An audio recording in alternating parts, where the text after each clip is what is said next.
食感にコントラストが出るように工夫してます。ありがとうございました。は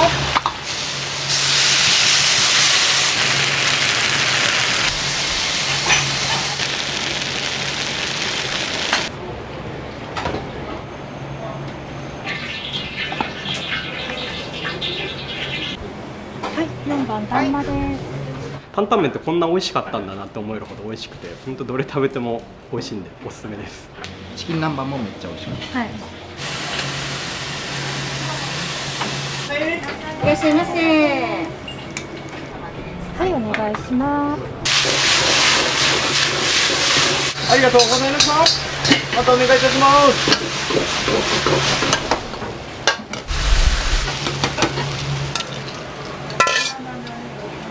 四川料理の専門店としてここはいいですよ。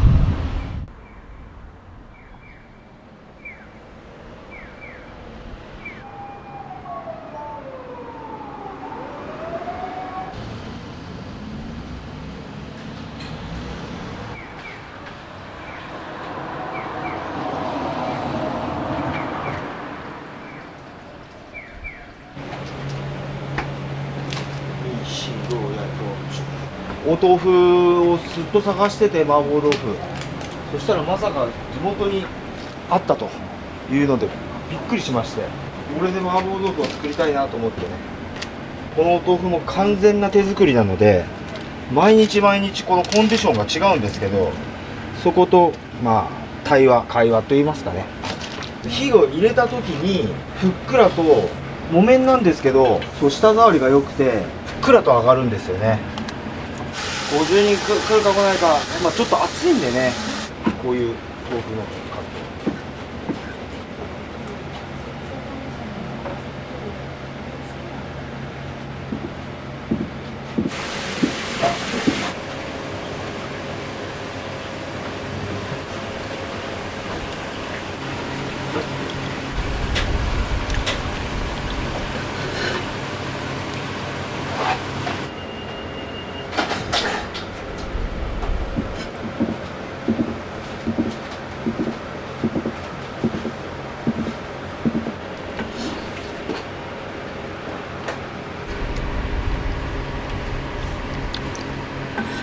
その水替えを数回繰り返すと、これだけでもうちょっと麻婆豆腐すっきりした味わいがもうこれ水道から水そのままやっちゃうと崩れちゃうんですよ。豆腐はそーっと扱わないと美味しくなってこないですよ。ちょっと透明になってるじゃないですか。こことこっちとこっちで違うじゃないですか。これがもうすっきりとした味わいに、こういうところが違ってきますね。明日の分とか今日の分の夜の魚を買いに行きます。30分ぐらいで戻ります。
中華料理を東京で20年やりまして、途中上海にも行きましたけれども、その後ですね、フレンチと、焼肉、あとは日本そば、他のジャンルを勉強してから開業っていう形を取らせてもらいました。こ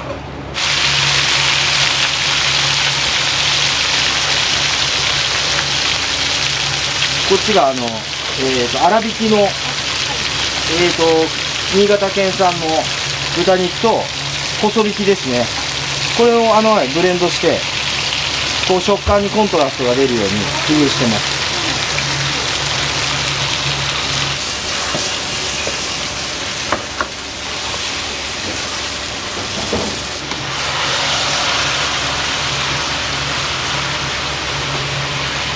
軽く焼き目をつけながら炒めていくようなイメージです。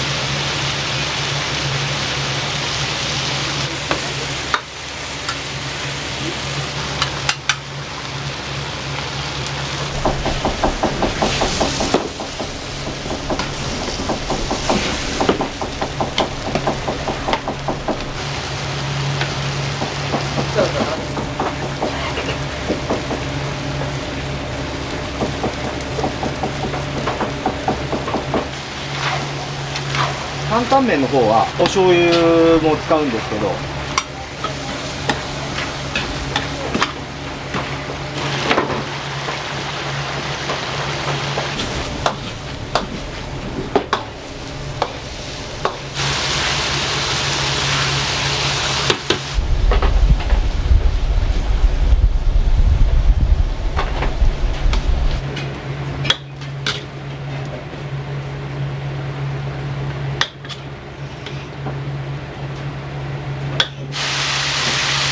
甘じょっぱい上がりにしていきます。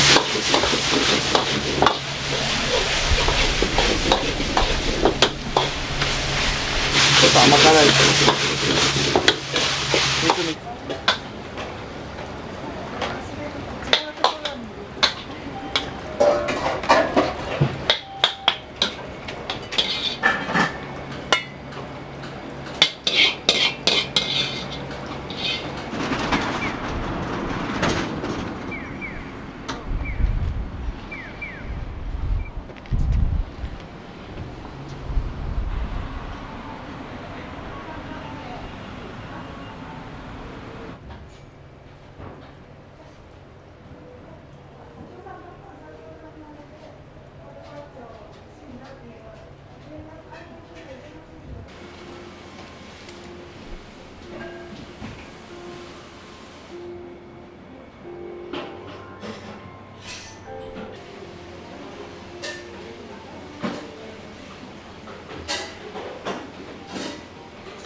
はい、かしこまりました。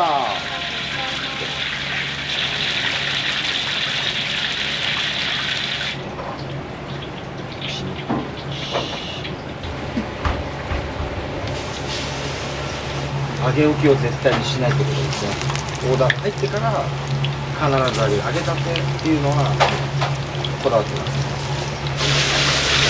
これチキン南蛮のソースですね。黒酢のソース。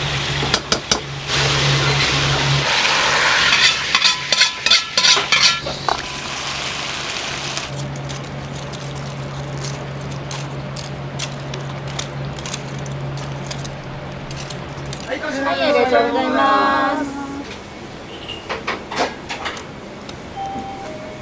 いらっしゃいませ。いらっしゃいませ。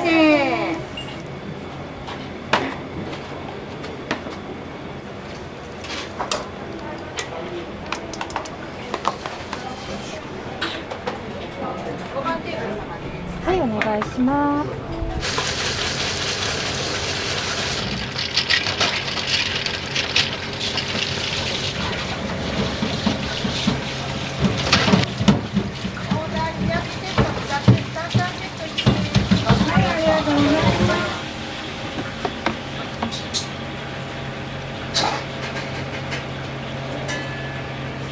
いらっしゃいませ。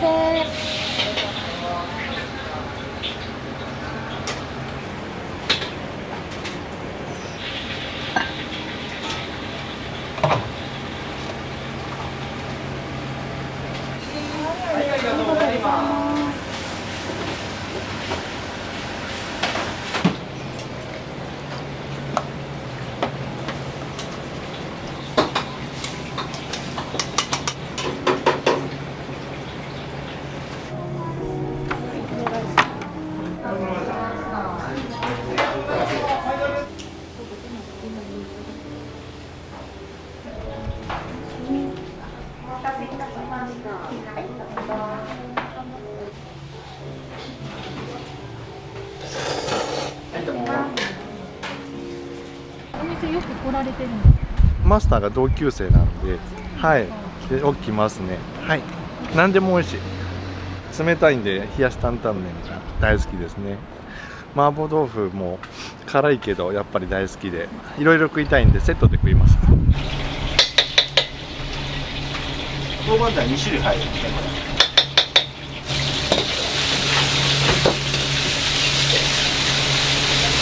レモン醤油かひき肉だ。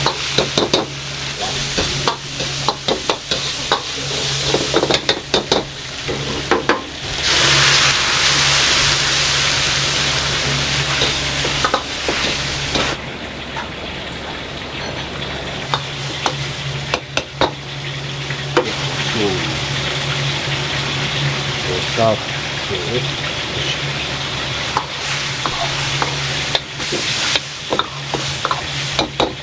四川のソース。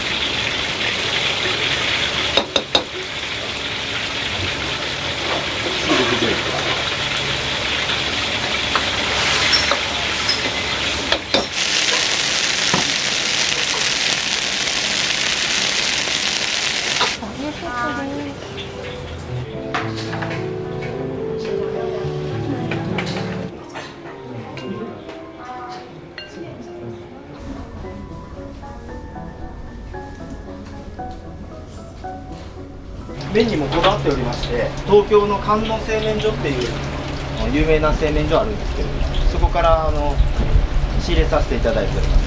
はい、低加水のストレートですね。製麺所の刃の切れ味が半端なく良くて、この角がしっかりと立ってるんですよね。食べた時に歯切れのいい食感が特徴です。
かしこまりました。ありがとうございます。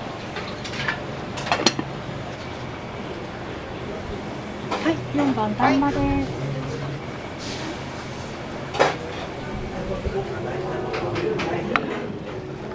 12番。担々麺ってこんな美味しかったんだなって思えるほど美味しくて、本当どれ食べても美味しいんでおすすめです。すいません、お願いします。はい。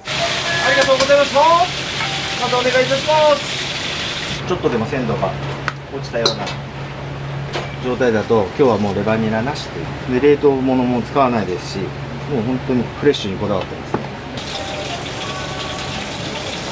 ありがとうございます。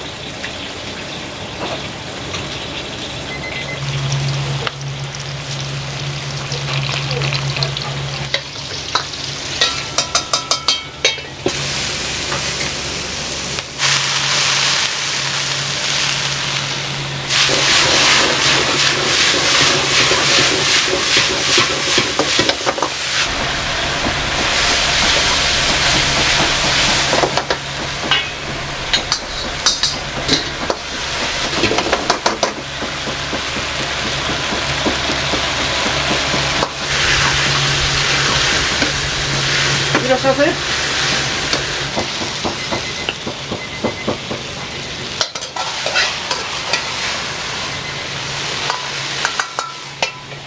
はい、レバーどうぞ。最後は少なめです。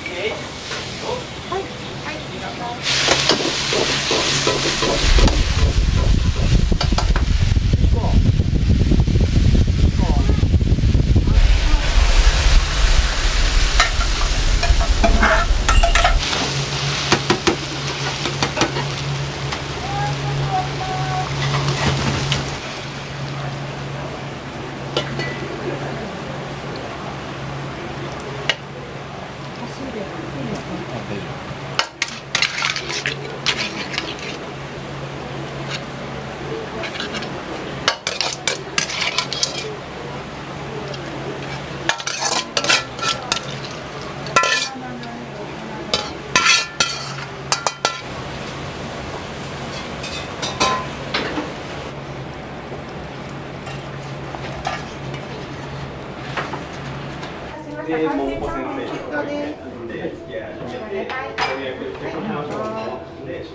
美味しそうだね。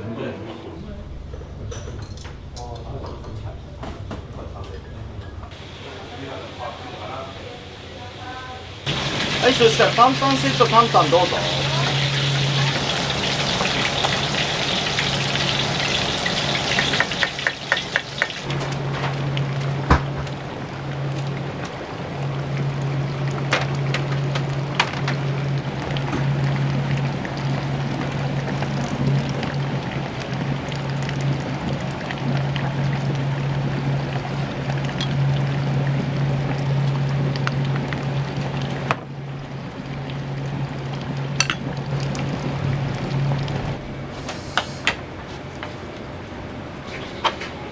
はい、担々麺セット出ます。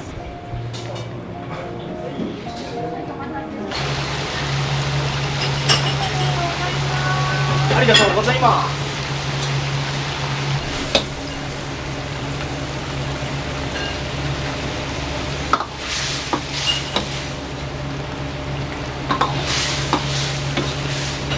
ありがとうございました。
さんこれ仕上げ。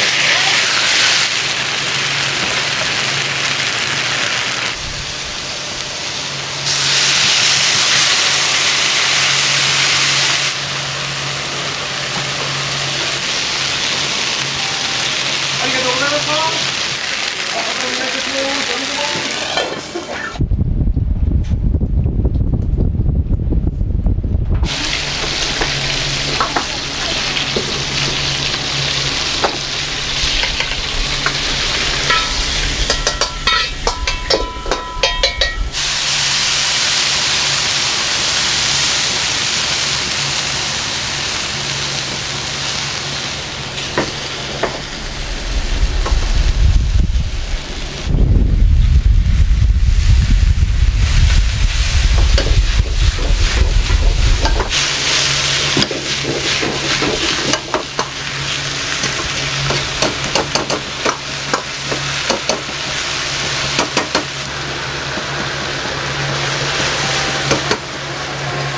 ありがとうございました。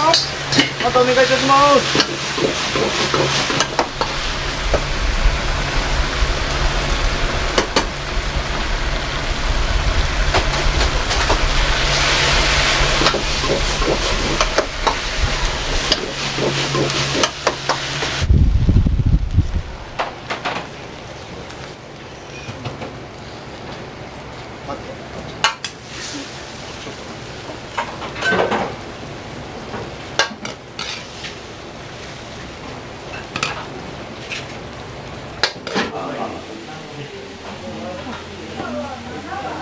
四川料理の専門店としてここはいいですよ。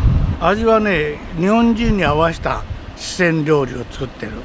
チキン南蛮もめっちゃ美味しい。はい。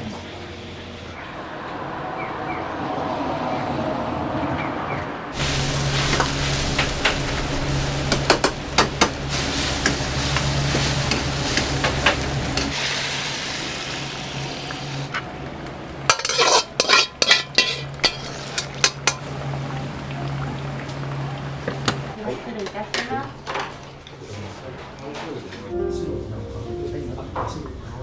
収めました。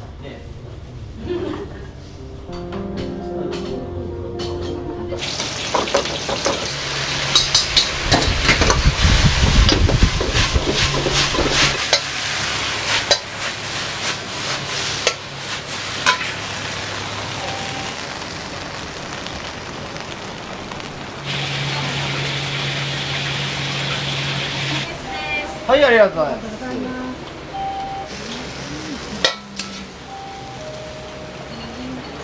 あ、いいです。はい。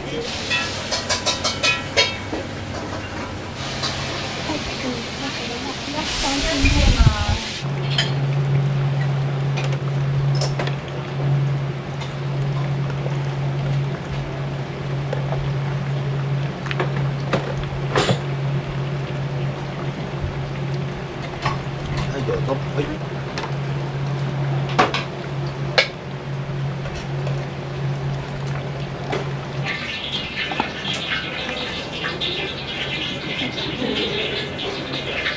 入ってる。はい、はい、お願いします。7番さんね。はーい。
さん、これ仕上げ。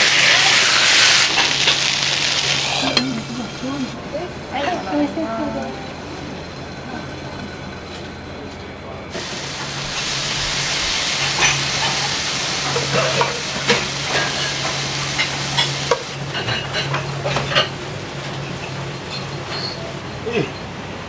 はい、5番さん、頑張ります。お待たせしました。担々麺と麻婆飯のセットです。蓋を取りさせていただきます。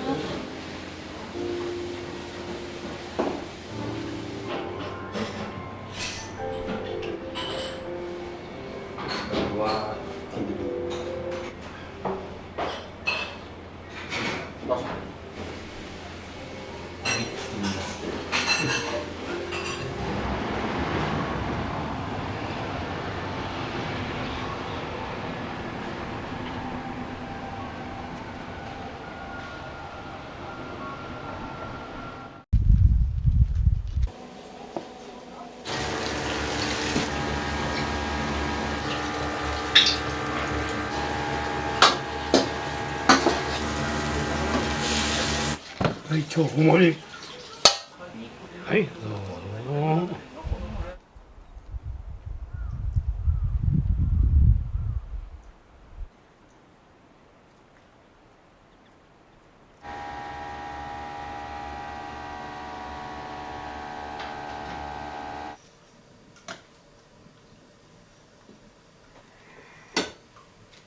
いつも早いんですね。これやっぱり準備だけしとかんとね、やっぱりね。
お若いですよね。私はい、 80だぜ。あ、そうなんですね。お客さんはやっぱり常連さんが多いんですか？常連さんが多かったけど、忙しいなってね。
脳トレみたいなやつやってる。そうです。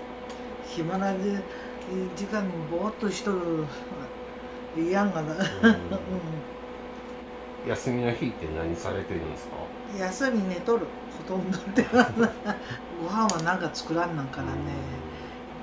だいたい1週間分の献立考えて、もって買い置きして冷蔵庫に詰めとくが。だから自分たちの食べるもんやっぱりね、なんかせんなんし。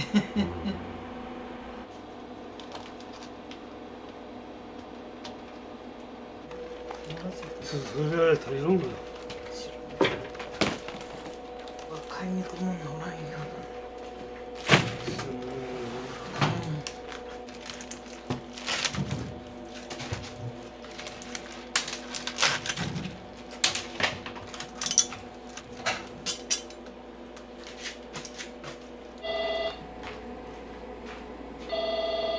やっておりますよ。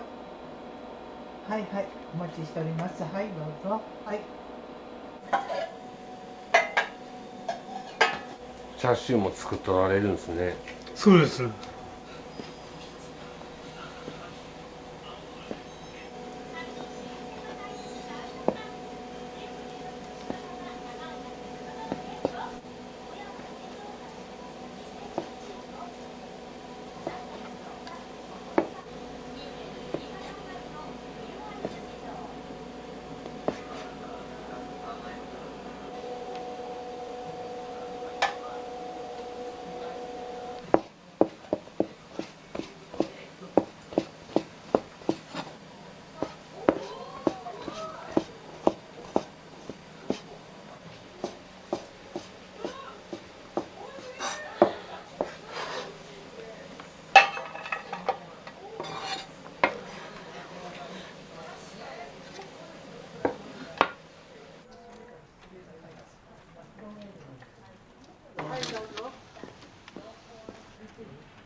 白熊ならではのかき氷とホワイトチョコフレークのザクザク食感がアイスとマッチした一品です。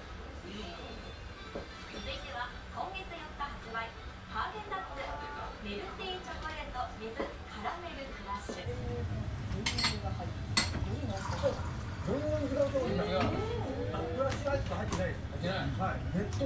いしい。チョコマフィンの良さと。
はいどうぞ。は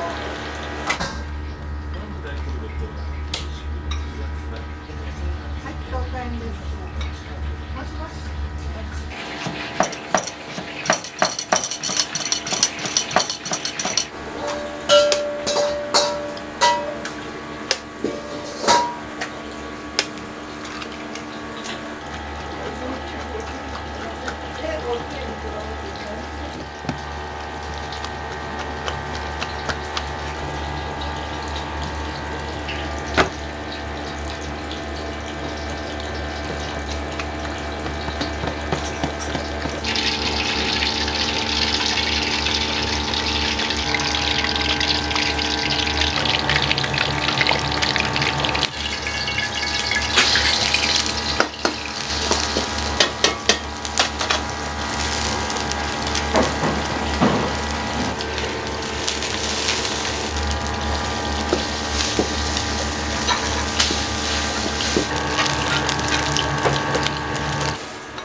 早速ご飯やったっけ？はい、はい、お願いします。ありがとう。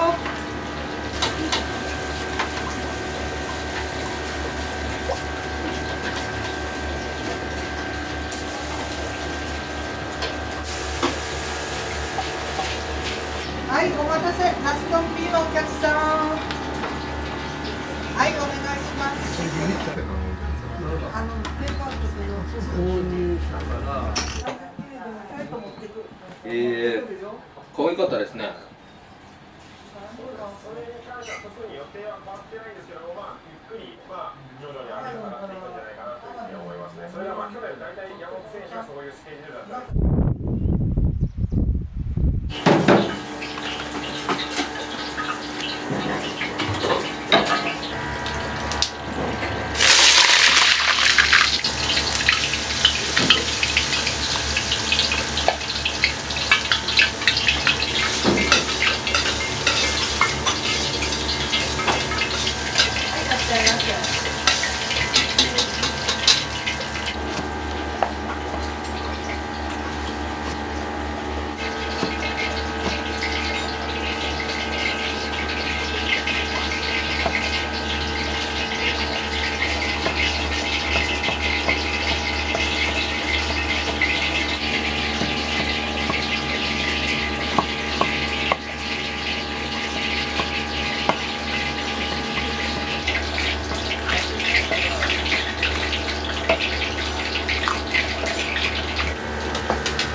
はい、みーちゃんお待たせ。はい、あら、ちょっと慣れ下がって気をつけて。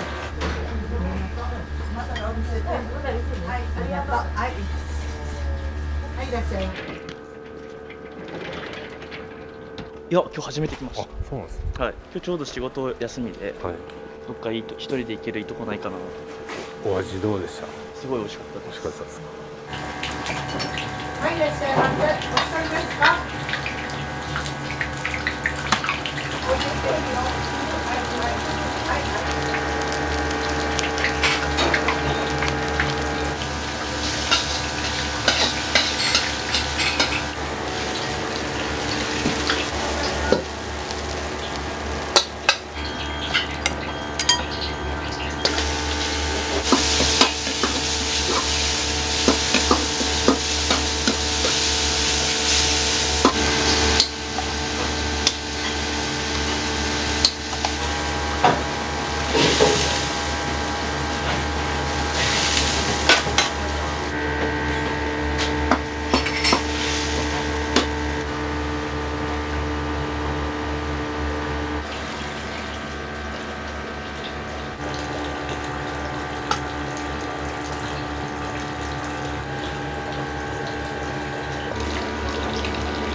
は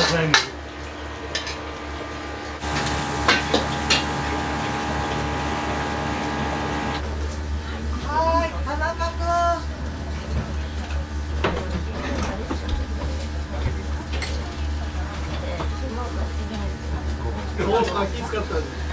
ごめんごめん。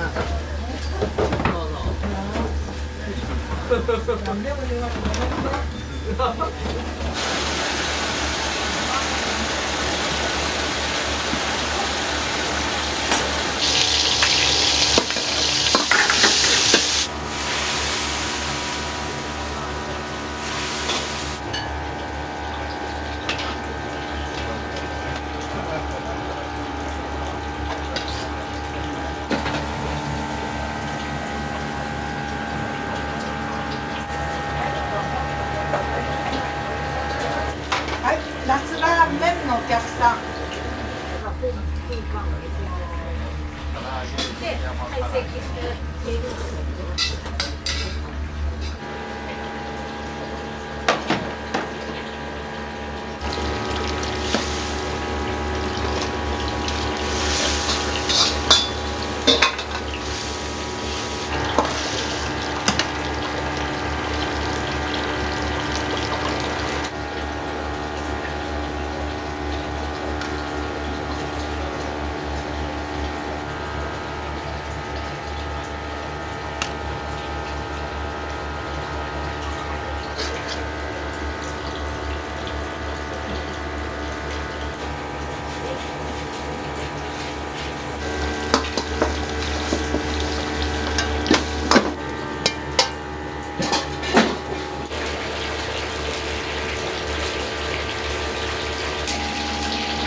はい、田中さん3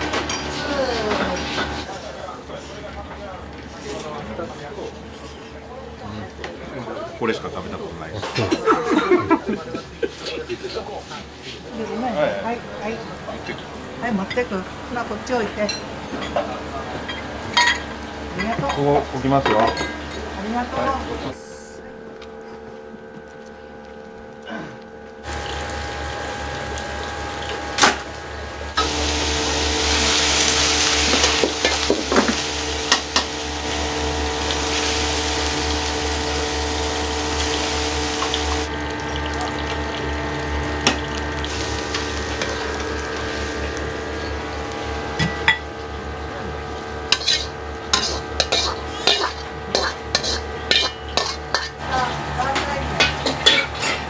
怪我したり入院したりしてる人は夜やっぱり7時8時頃までやってる。血圧から落ちてるって入院し1週間ほどしたりして、その次の年は今度別にまた入院したり。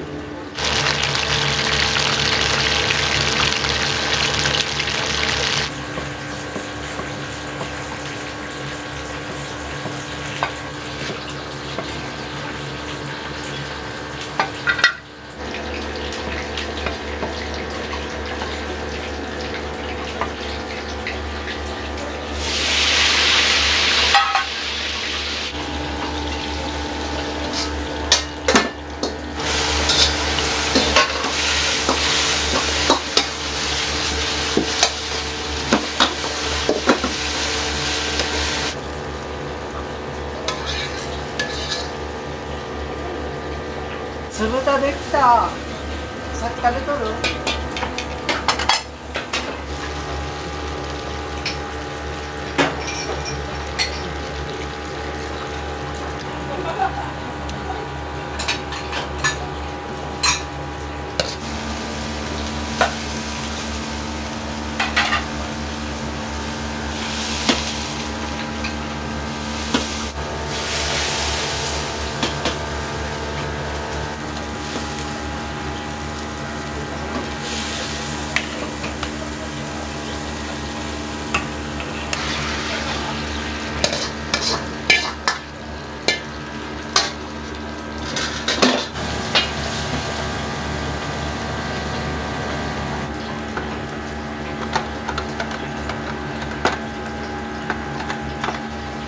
もうちょいもうちょっとこの奥から行くよ。お願い。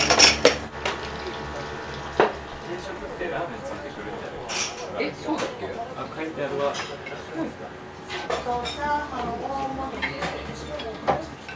年に1回来るんで、時にいっぱい食べるって。ボクサー？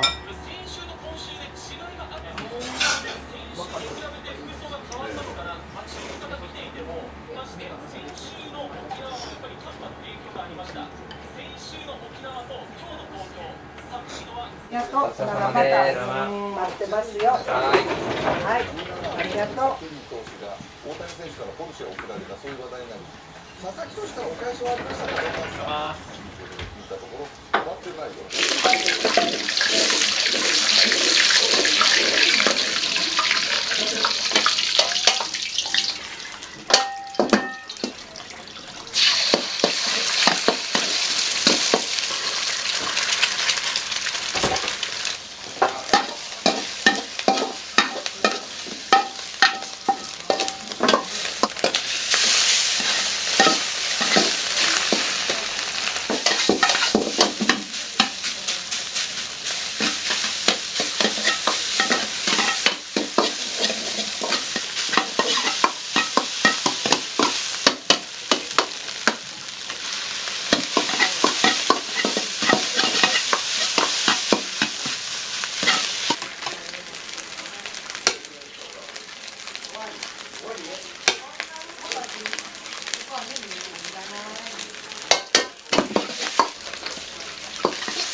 はい、今日おもり。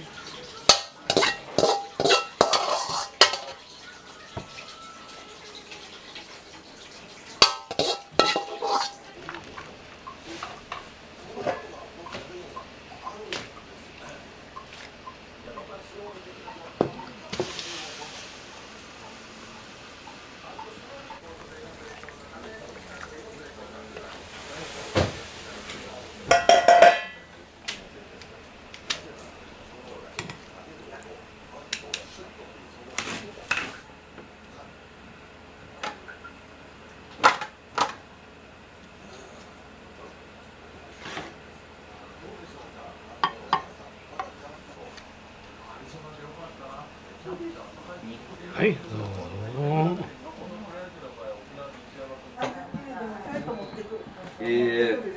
可愛かったですね。持ち上げたようか、大丈夫？いつも一人で。あれですよね、メジャーのキャンプの日にちが1250円なんです。それだとすごいね、こんないっぱいするから。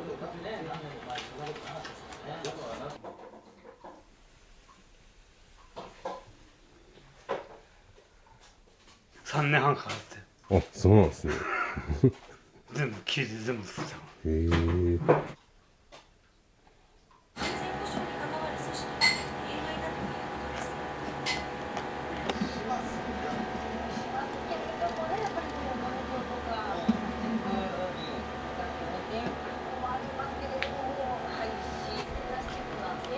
解説するの。この中に階段ついたんですね。中に階段もつってるんですか。中についた。あ、そう。見えないところに。もし回転がダメだったら、また下で直すように。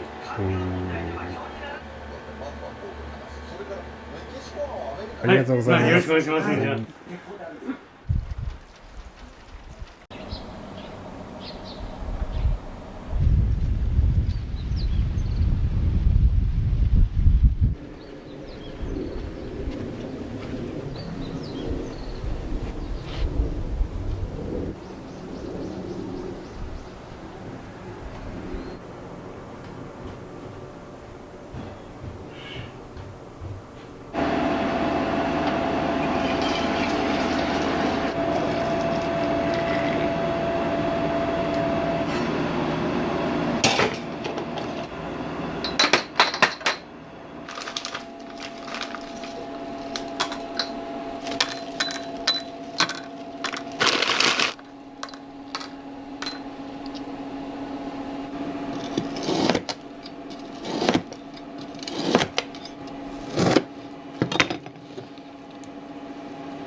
これは茶碗蒸しの昨日仕込んどいたやつ。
どれぐらいなんですか。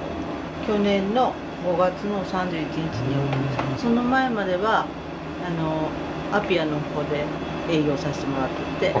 そうなんですね。まあテナントと住居と一緒で古民家あったらいいよねっていう、うちらの中でずっとお話ししとって、不動産屋に紹介してもらって、ここが気に入ったのでここでさせてもらおう言うて。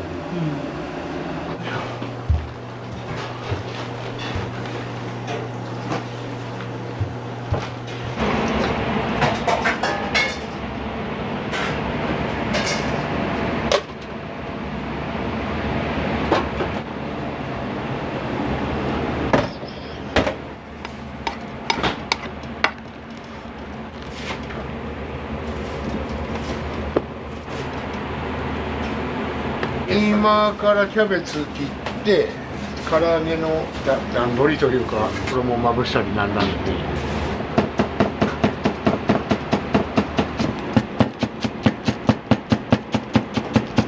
人気メニューってどういったものなんですか。今はやっぱり唐揚げ多いですかね。前まではうちのお店の名前にもなったら初見ご飯っていうの小鉢たくさん入ってるやつです。あれがやっぱりメインでお客さんも食べに来ていただいておったからですけど、テレビとかそういうの出させていただいたら今注文の7割ぐらいかね。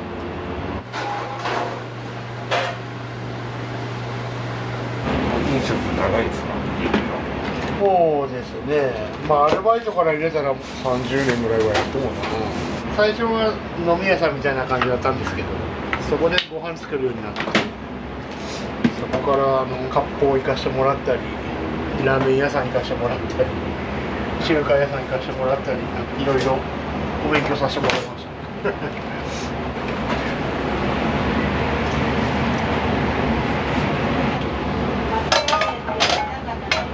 揚げ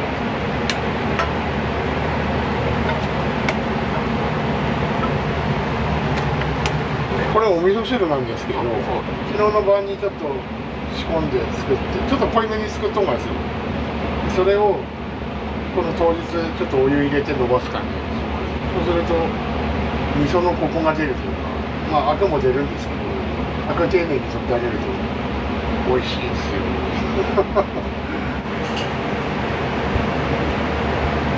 大丈夫だよ。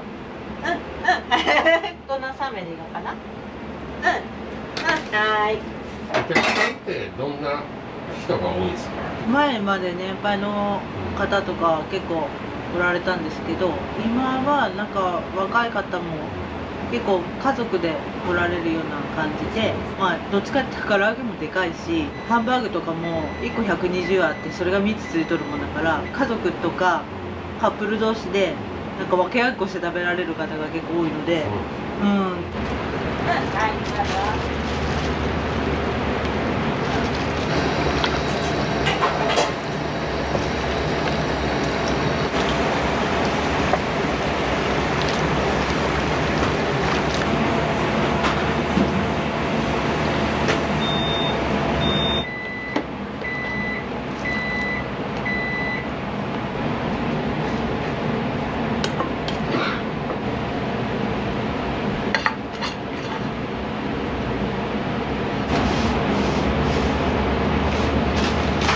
結構本当何でもやられるんですね。なんかいろいろ見聞きして教えてもらったものを作っとる感じですかね。うちの味の決定権は奥さんにあるので、奥さんが美味しいって言わなかったら出せないんで。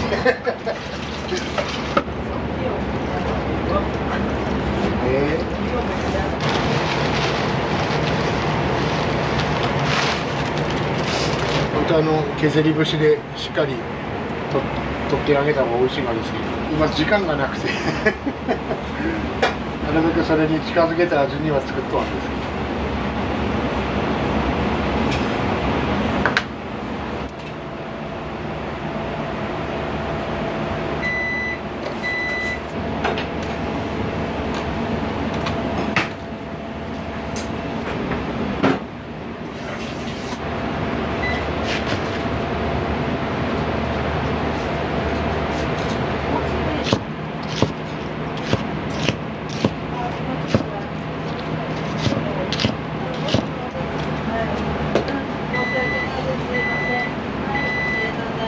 何の電話系？ D 払いやらしい。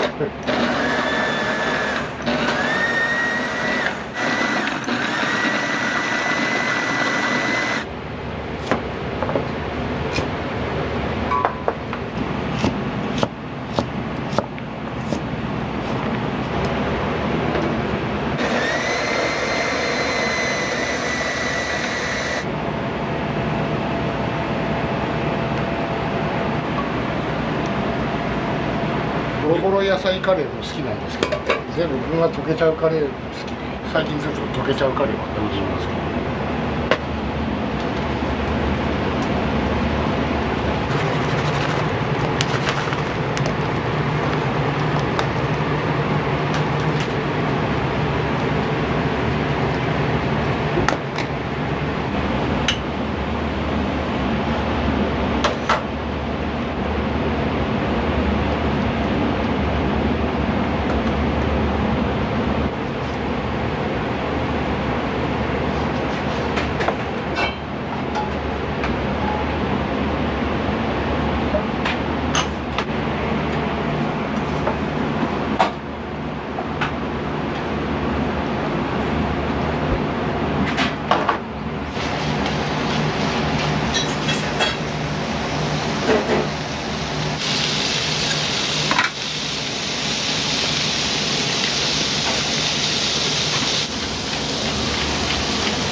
毎朝生パン粉作っとるらしい。そうなんですか。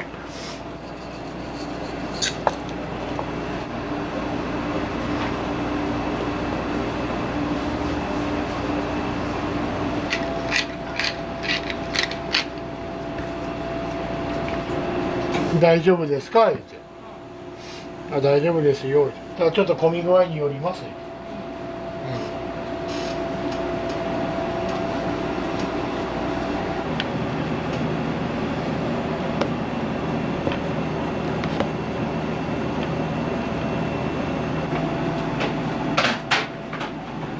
調整や調理メニューはワンタッチで操作できます。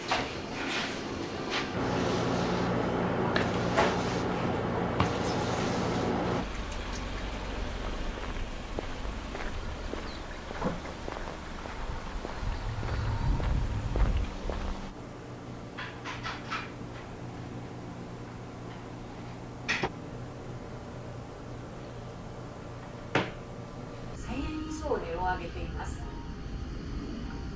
東京株式市場で日経平均株価は値を上げ、バブル期の1989年につけた終値の史上最高値まで一時あと50円に迫りました。今朝の日経平均株価は寄り付き直後から大きく値を上げ、昨日の終値からの上げ幅は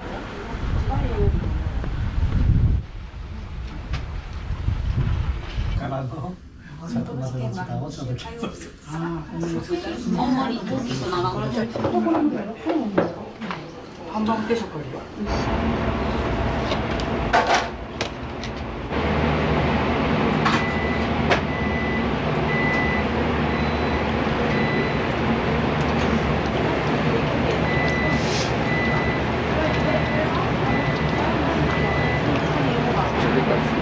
皆さんそれで驚かれるんです。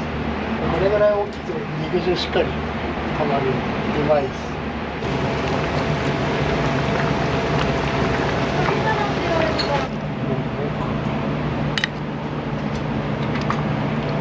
よいしょ。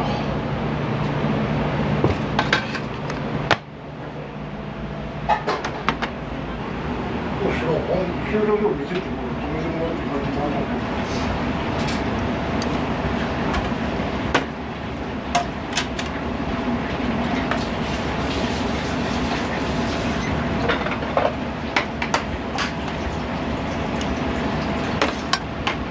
4番に3つ。ごめん、サラダの3盛りしてんの。じゃあ私このカゴの方持とうか。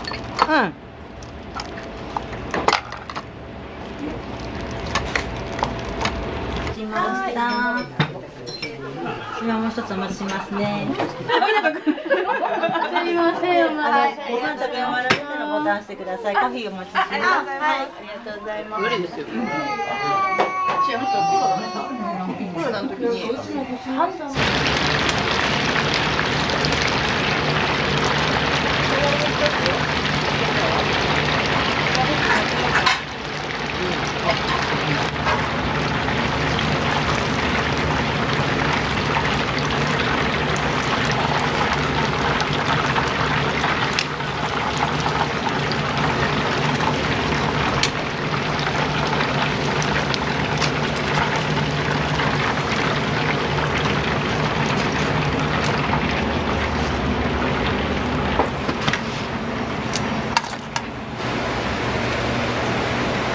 茶碗蒸し出して、あ、これ3つよこせ。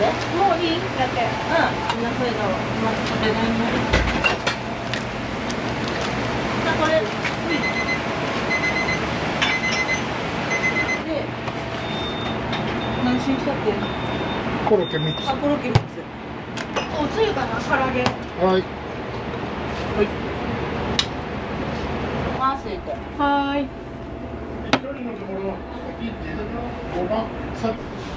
私1つ7番持ってくよ。お待たせしました。ご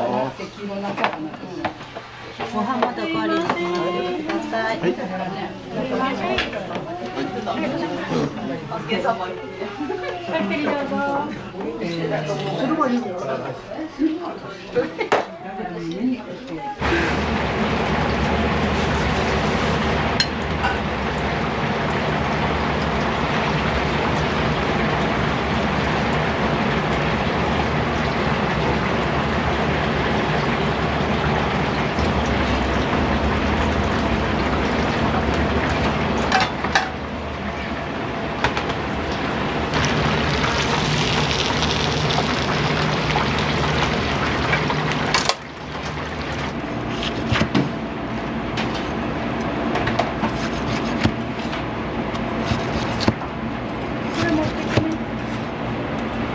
出たやつ？出たやつじゃない。とんかつってもう出たっしょ。もうとか出た。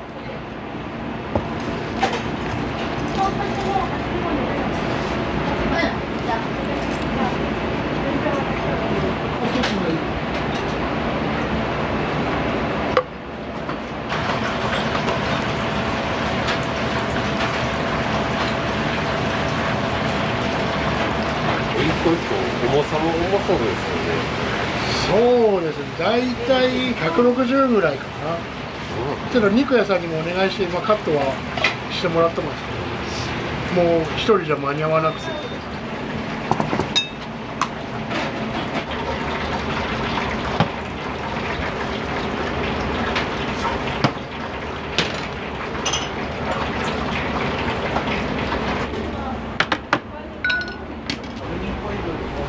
もう一つ、はい、大丈夫。あ、いえいえ、大丈夫ですよ。でしょごめん。あとさ、ソースある？もうだいぶない。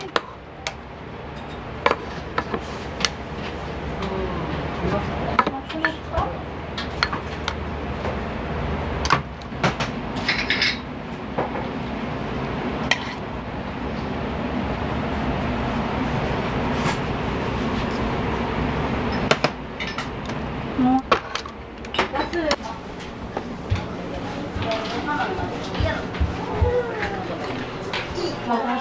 リハ行ってでなんか私の2つのなんか専門とか料理作ったのに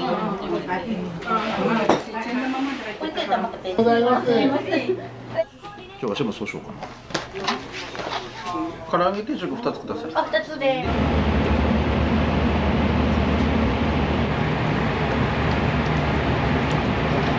昔から唐揚げ作ってて、もう20年ほど前かな。最初こんな丸めたりはしなかったんですよ。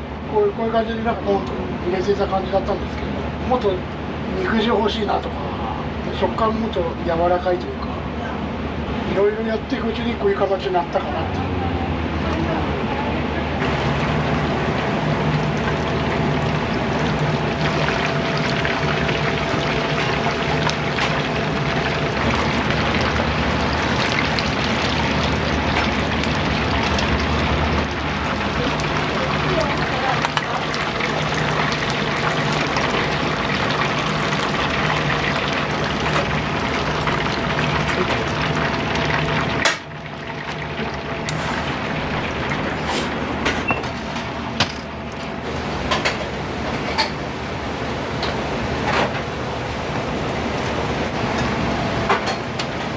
これごまのドレッシングにちょっと味入れとるブレンドっていうほどのもんじゃないけど、そのままだとね面白くないけど、ちょっと味入れとる。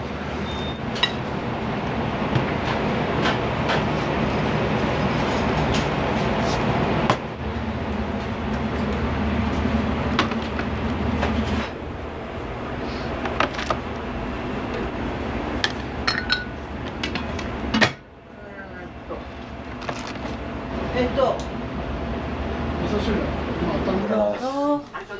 お味噌汁また味見しますね。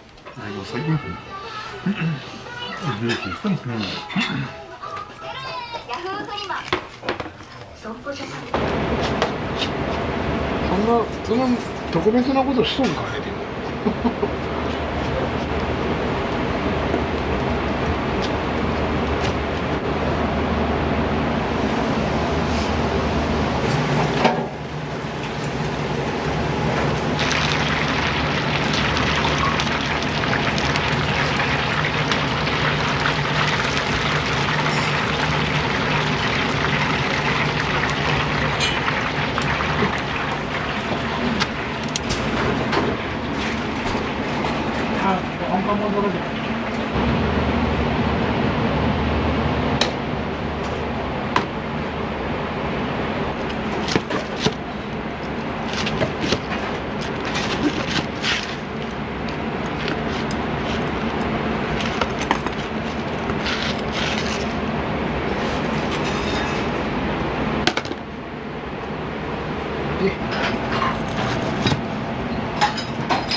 て。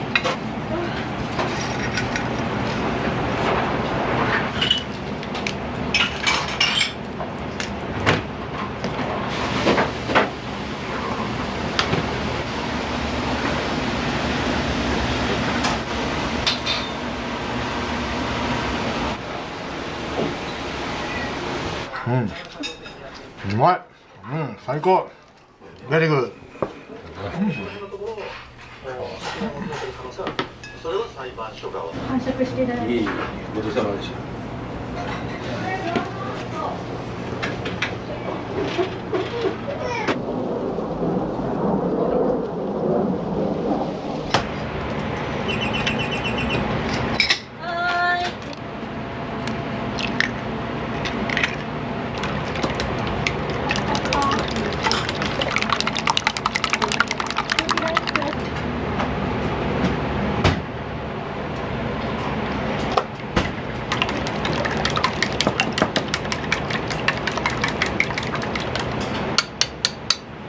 大体こんなもんですかね。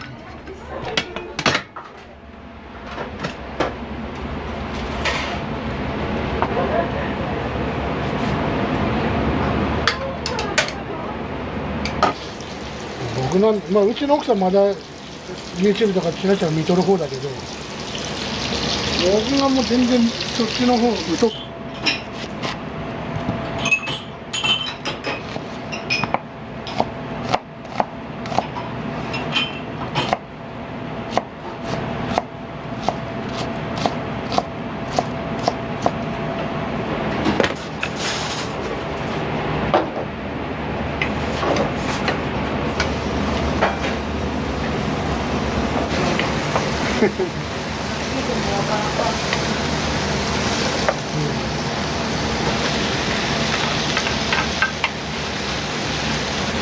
これ鶏で、そのチキンライスで。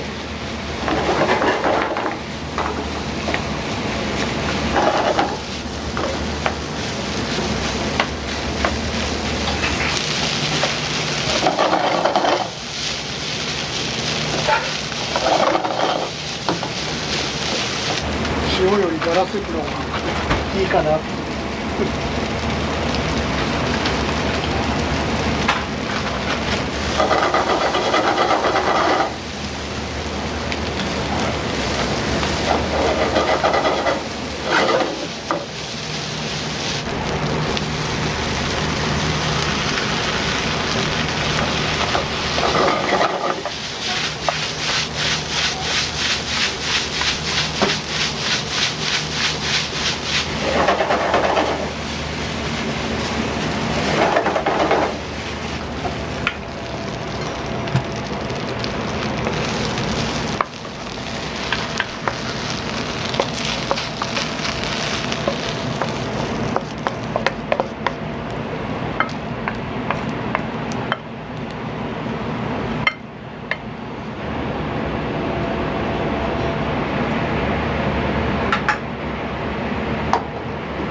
金沢、そこも行ってみたい。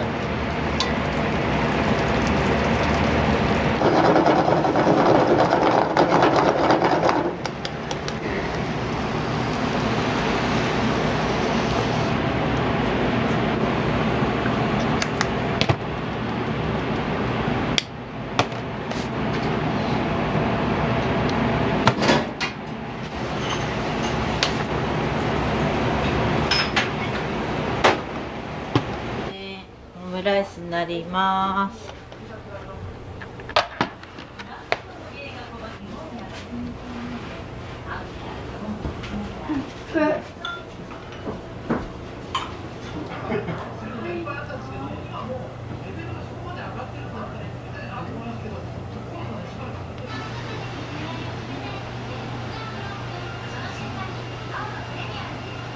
今日はちょっと唐揚げ食べれんかったと思うので、ちょっとちっちゃいけど、食べてみてください。いつも揚げ物、まあコロッケとか、そういうためのもまあちょっと1個ピッとつきます。夜営業してるのは週末だけ。夜は金土だけ。あれじゃない。来てくれるかなとは思うがね。バイト行ってるもんね。俺はスーパーのレジ、うちの奥さんが薬局、ドラッグストアだから、それでなんとか売り値を維持してます。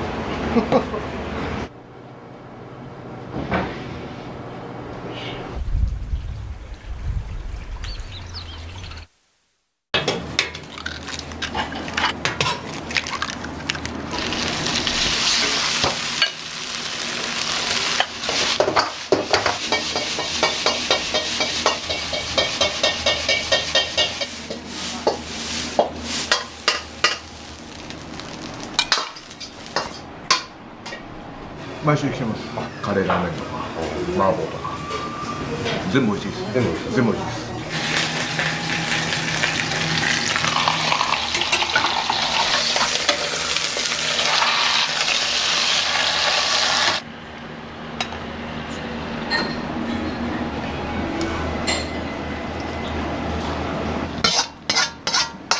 はい。びっくりした。びっくりした。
何回かに分けて溶かしきります。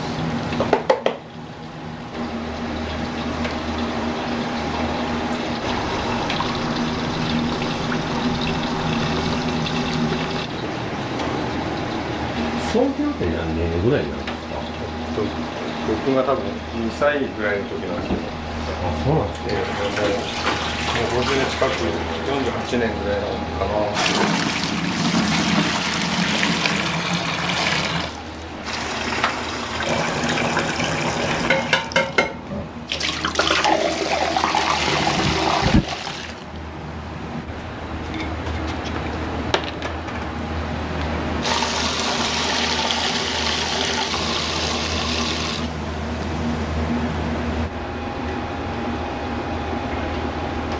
中華はお父さんに教えてもらったんですか？まあちょっとだけ、あともう見ながらみたいな感じなんですけど、あともう自分自身すごい料理好きなんで、自分でいろいろ考えて、はい、多分もう味付けとかももうそのまんまっていうのはほとんどもうないはずです。全て変えてとるかもしれないですよ。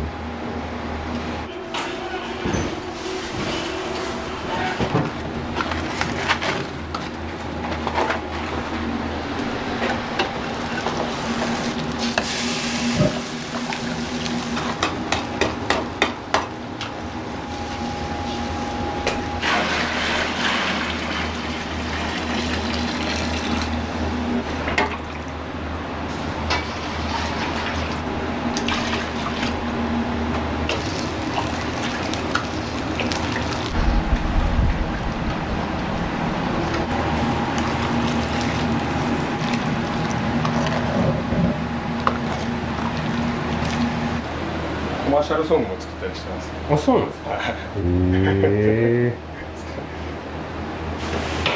結構なんか創作活動となんか料理と結構似たところがあって、なんか同じ感覚使うんですよね。だから僕的にはあんまり全く別のことしとるっていう感じではないんですけど、やることは全く違いますけどね。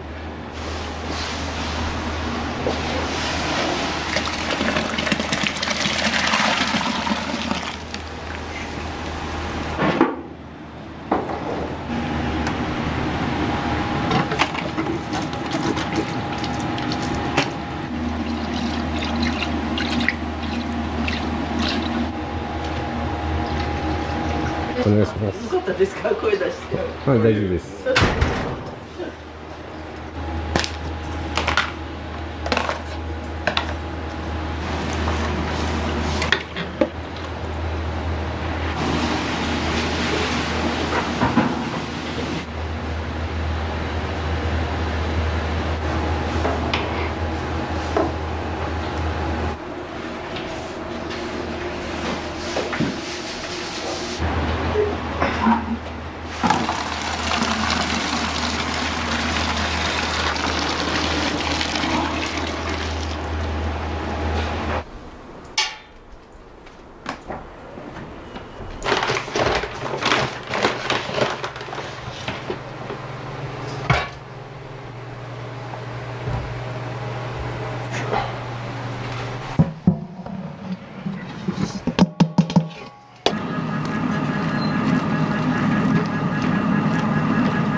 麺って最初から自家製なんですか？自家製になったのが27年前。中華料理だけやっとった時は製麺屋から取っとったんですよ。これ最初からこれなんですけど。粉もね、ちょうど開けたばっかしてる。こんな感じです。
間に麻婆麺。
五目うま煮そば、五目うま煮、キーマカレーラー、キーマ、はい、うま煮とキーマ。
飛ぶ。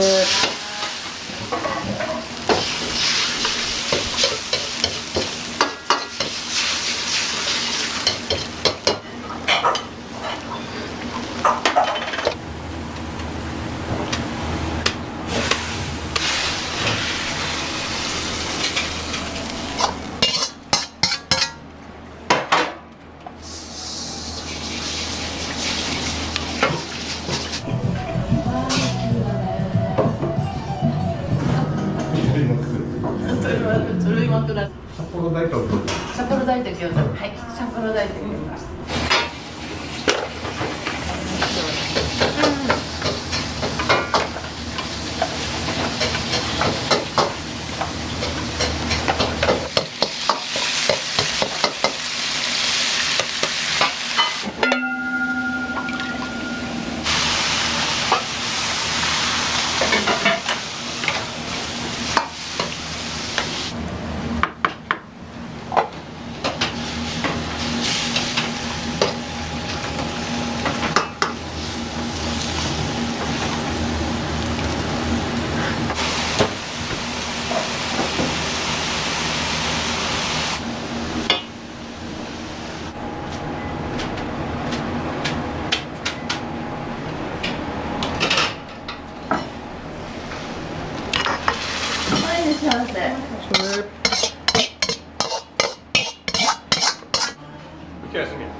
はいどうぞ。日曜日のお昼はここで食べてからスタートみたいな。10回のうちの半分ぐらいはこの札幌と餃子、あとはラーメンチャーハンとかカレーラーメンとか麻婆とか全部美味しいです。全部美味しいです。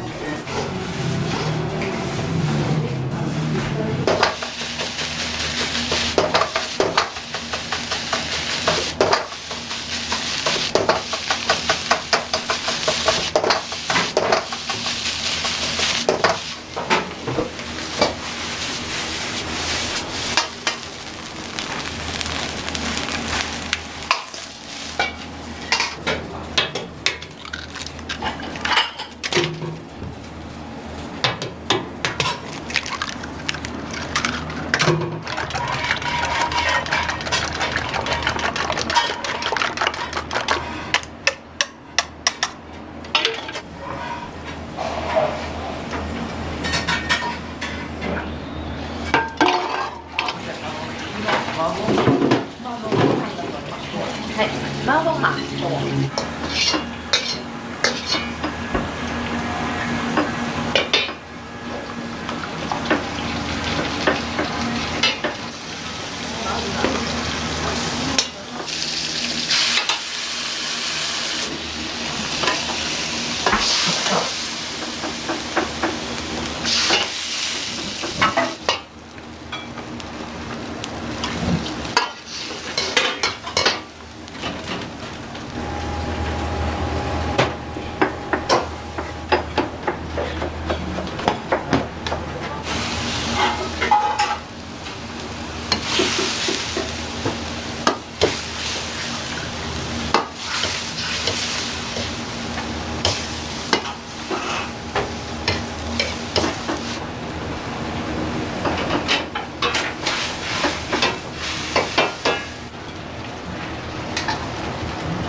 ありがとうございます。はいどうぞ。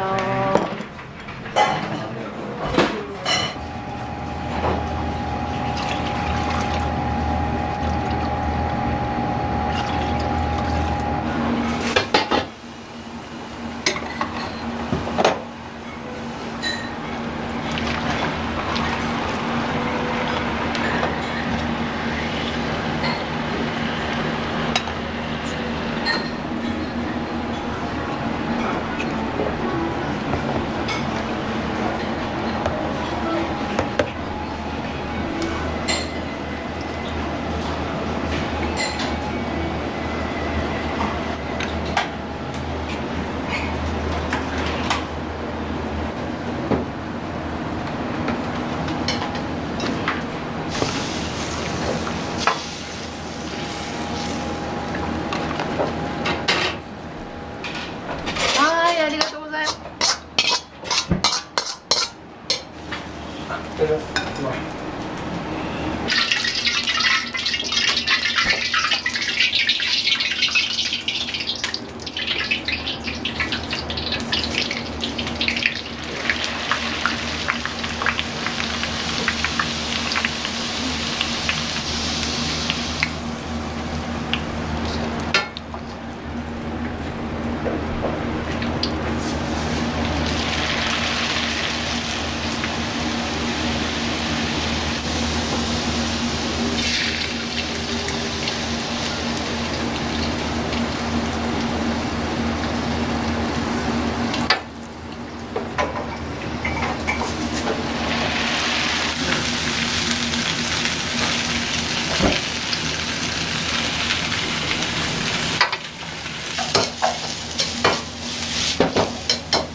はい。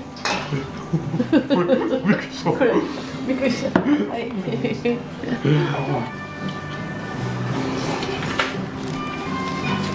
タンメンとかチャーハンとかが多いです。餃子も食べますね。ご飯物ですと中華飯とか。ありがとう。美味しかった。ありがとう。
とりあえずここで。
っていいよ。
こういうの聞いてくる。キャベツ大盛り食べたかったらキャベツ大盛りで決定で、次ご飯はいっぱい食べたいで大盛りで、衣は薄めか普通かで、薄めが良かったら薄めで、ロースカツなんで脂身が多い普通少なめが選べるで、普通が良かったら普通にして、で揚げ方も長い間揚げてほしい人と普通揚げ方おられるから、まあどっちにされますからね、普通でいいですっていう感じだったらこんな感じ。みんななんち細かいねって言われたけど、自分のねオリジナルのとんかつがそれでできるわけやから、逆に喜んでもらえるようになってきた。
ご飯一つお願いします。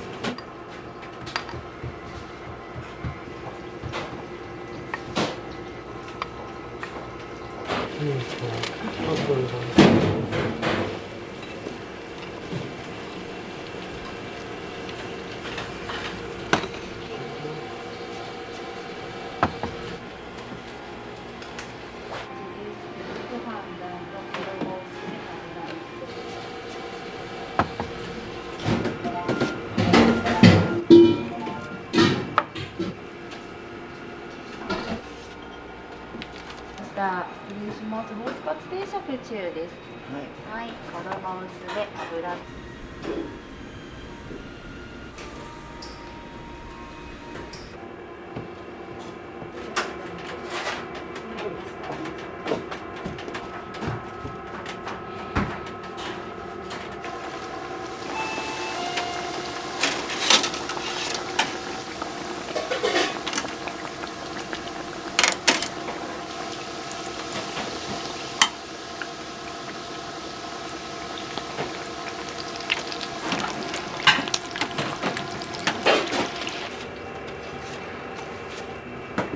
キャベツ普通の薄めのギー。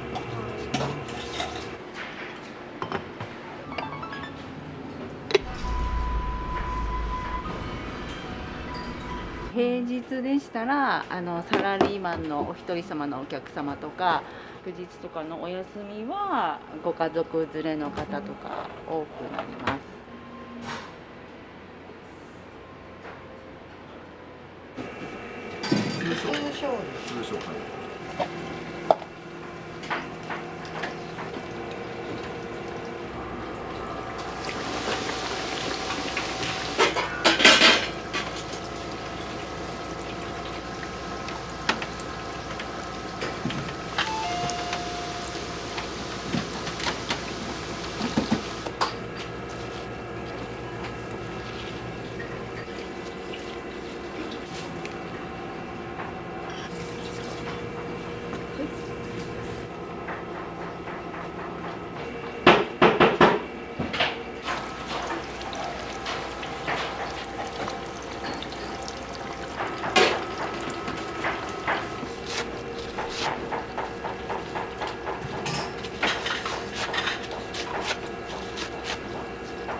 ジャンボ脂身多め。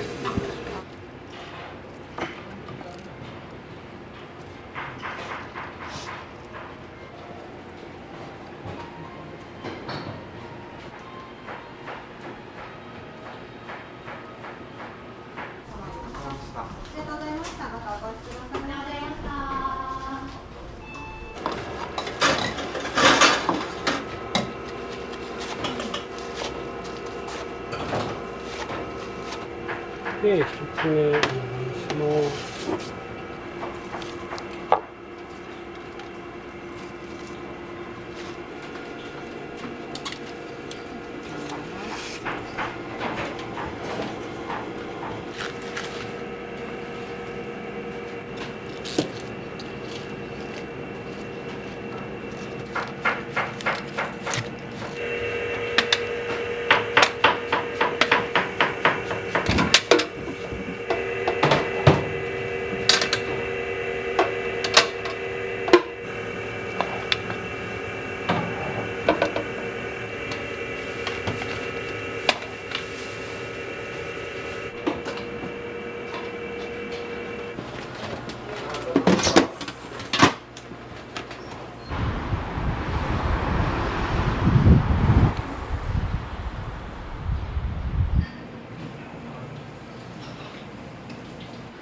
味が微妙に違うというか、どれがお好みかいうのはもう本当にお客さんによって全然違う。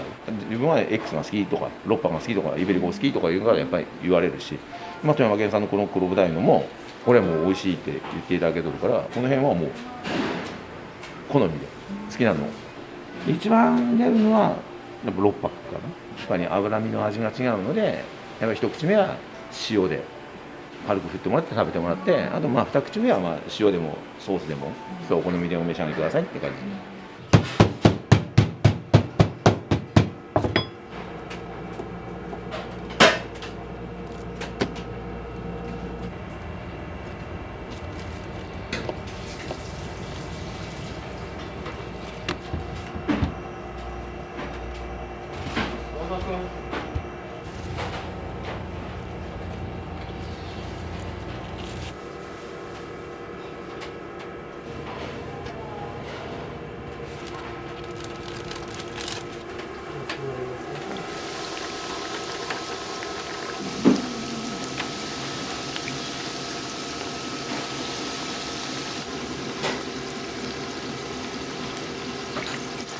これさ、これの何を変えるの？調べたなんとなく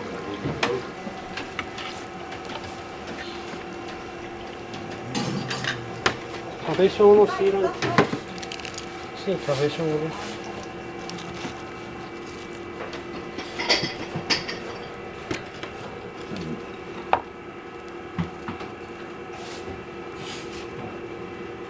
ランチです。脂身の新潟のハムでお持ちしました。手拭きだと。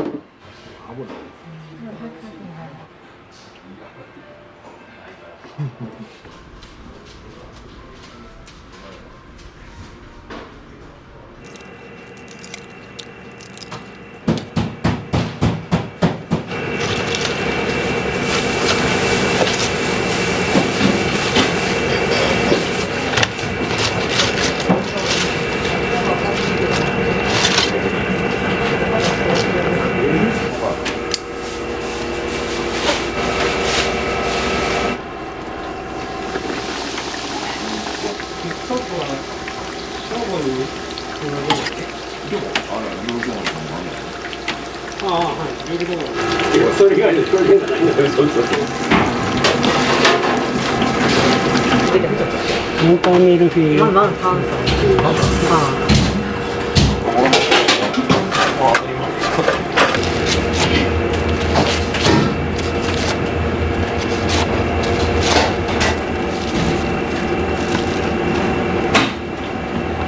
はい、ありがとうございます。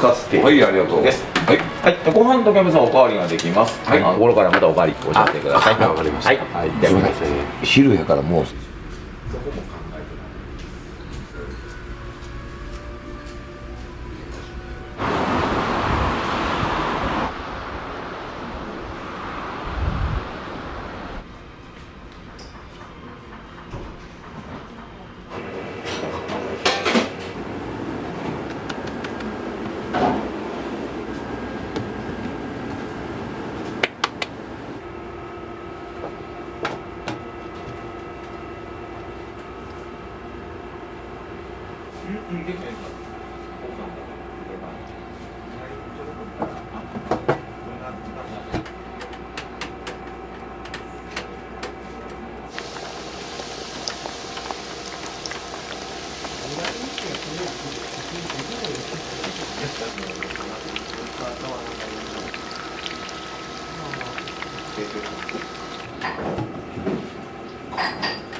の油に少なめ衣薄めです。失礼いたします。ありがとうございました。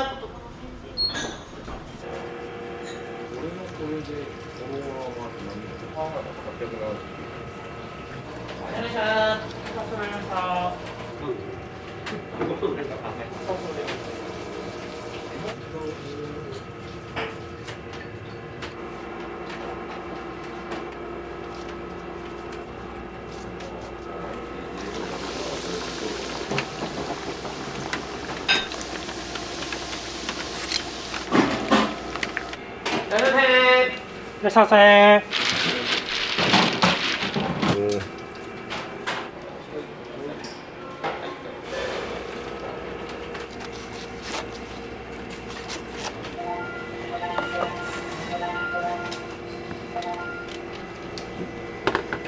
いよ。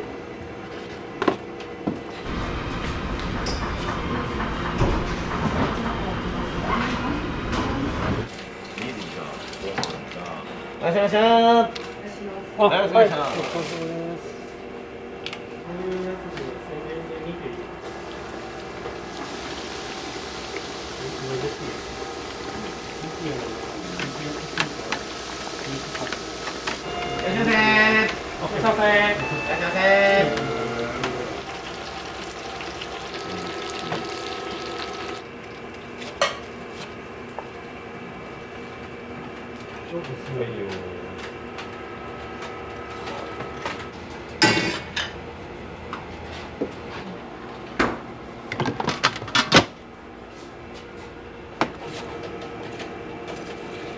オール2の B です。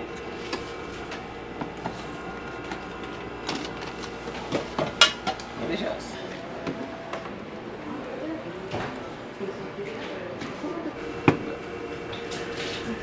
はい、ご飯代。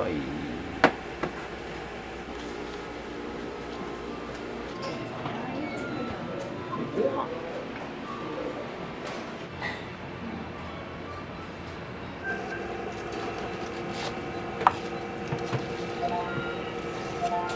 薄めのロースショーをお願いします。はい、こちら C ランチです。カットありでお待ちしました。はい。甘口をついてる。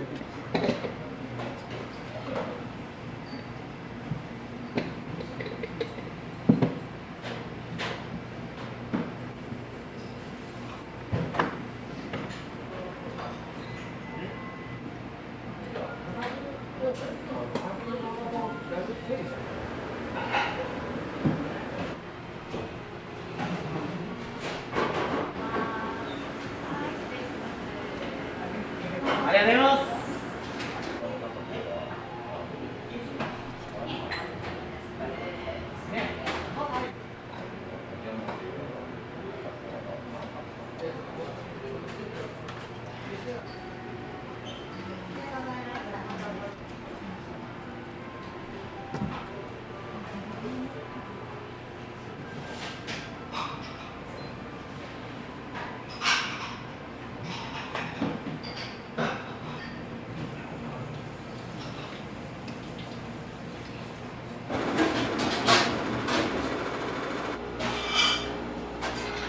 まあ基本は富山県産、ご飯も富山県産のコシヒカリとか富山県の使うものは使っていきたいなというふうに思ってます。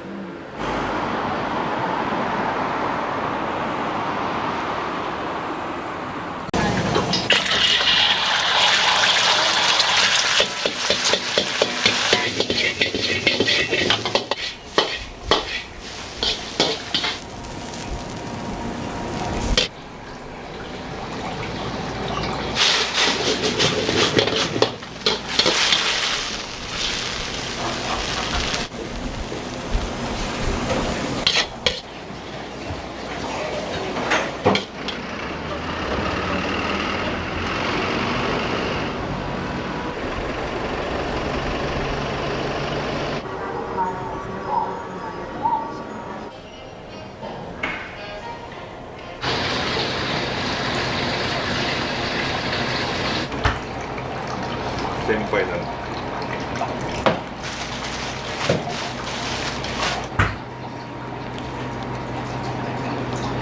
朝の仕込みってどんなことをやるんですか？スープ沸かして、そこから野菜切ったり、焼きそばの麺を仕込んだり。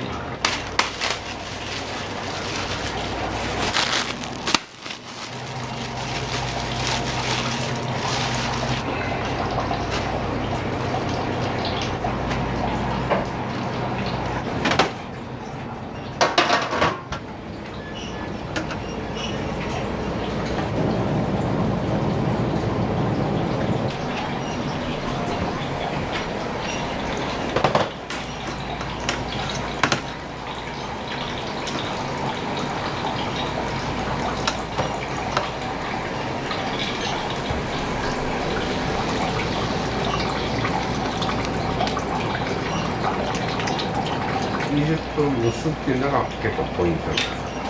そうですね、そのまあ麺の状態にもよるんですけど、白い麺の色からこの色にこれ以上蒸しちゃうともう逆になんかちょっと焦げたような香りになっちゃうんで、この香りを油でコーティングするんです。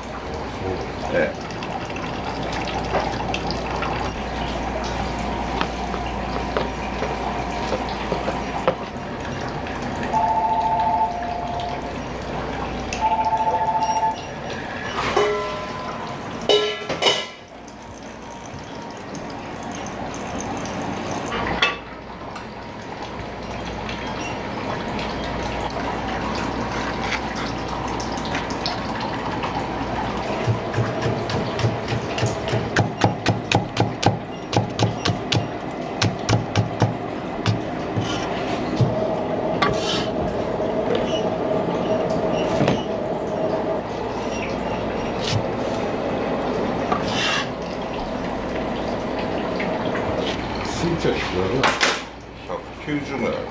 ちっちゃい時からコックさんになりたいって思ってて、ホテル入った時にコック帽あるじゃないですか、あれに憧れてやっぱかぶったんですけど、換気扇に頭をぶつけるんで換気扇と毎日格闘してましたね。だからここの換気扇も全部2メーターにしました。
前に。はい、了解です。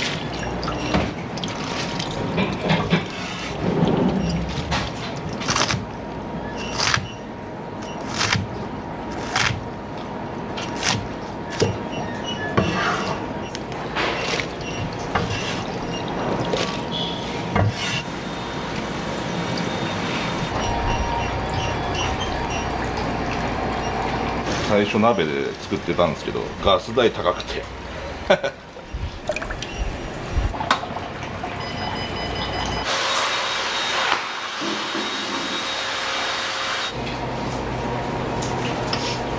何回ちょこちょこ耐えたらはい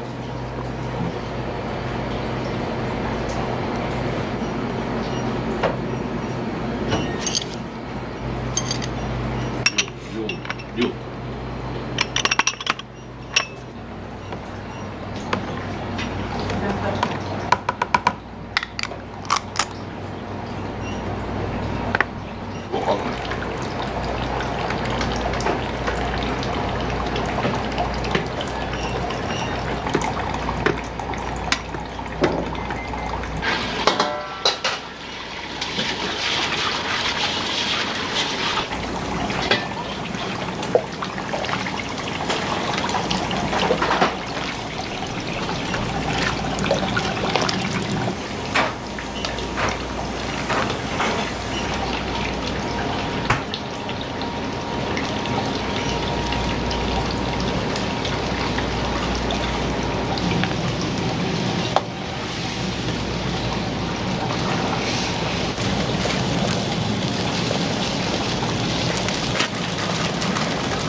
ーメン屋さんのスープと違って基本的に麻婆豆腐とかエビチリとかあんかけ焼きそばとか料理にも使うんでそこまで主張しない。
いらっしゃいませ。はい、大丈夫ですよ。今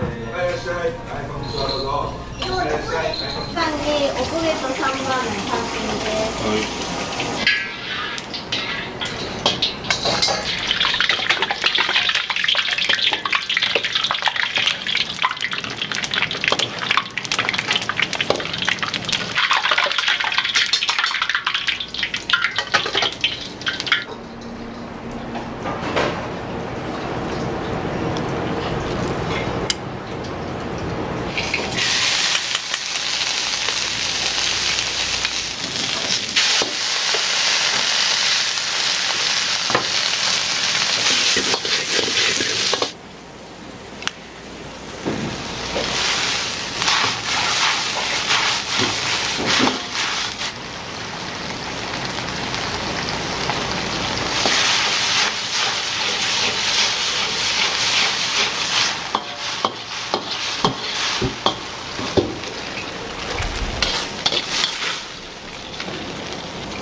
メインを。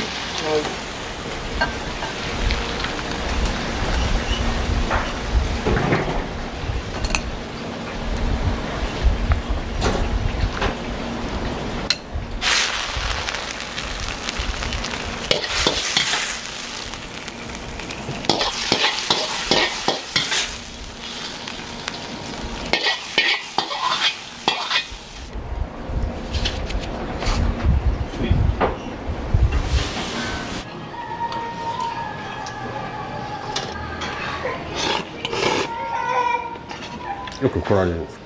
そうですね、よく来てました。コロナがなる前は結構頻繁に来てたけど、もうコロナ復帰してまた少し通わせてもらってるんです。おすすめのメニューとかってあります？今食べてる3番目、これもすごく美味しいです。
収まっちゃう。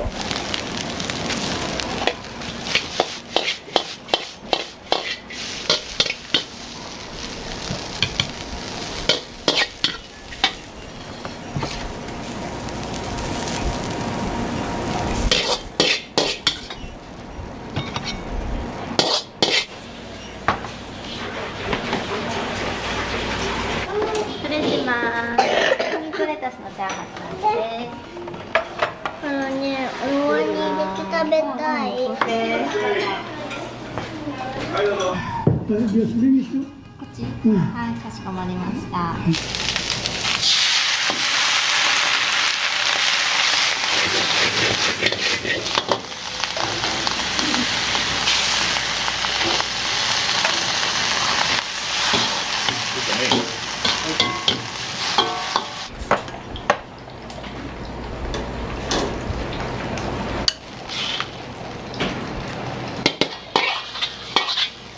はい、つゆそば。はい、失礼します。焼きつゆそばです。一品で五目チャーハンお願いします。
はい、どうもありがとうございます。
はい、い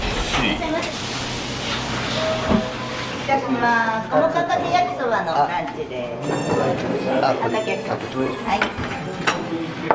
お願いします。そうだね。日本人ですね。はい。で、ここの。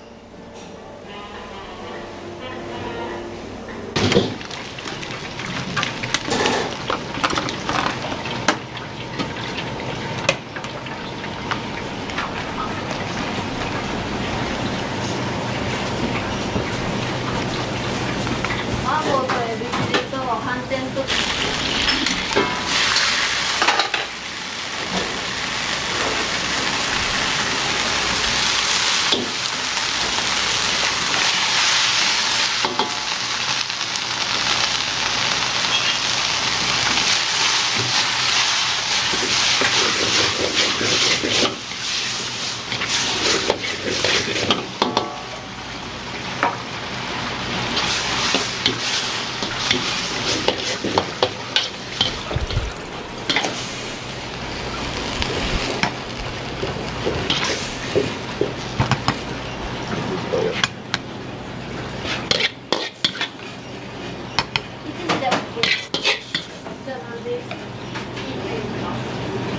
なんとなく。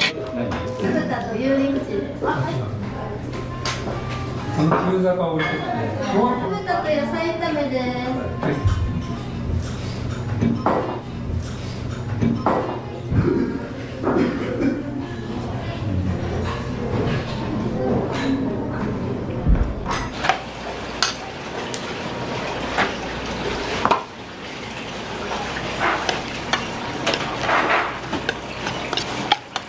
ネギつゆそば。1番。ありがとうございます。はい、どうもです。ありがとうございます。カウンター。これの。は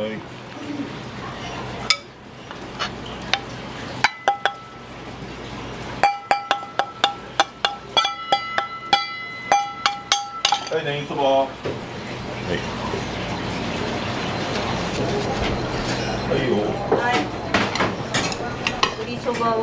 鶏そばはね、1番と、はい7番。はい。 1番ランチ。はい。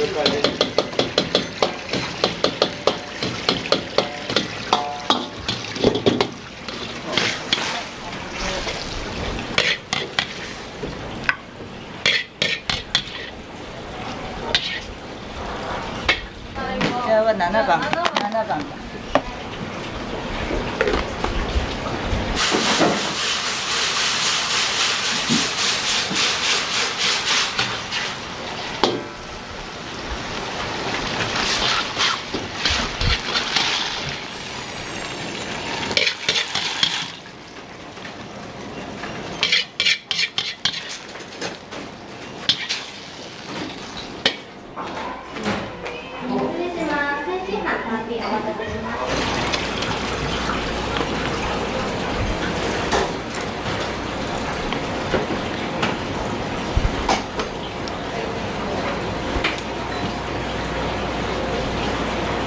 お子様ラーメン。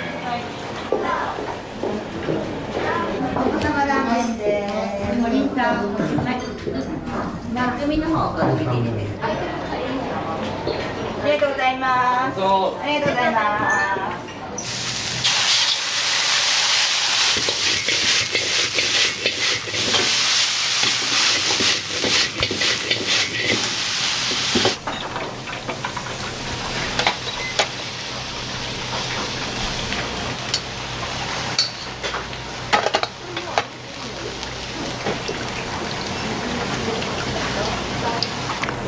ガス麺ラーメンの。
やすいのでご注意ください。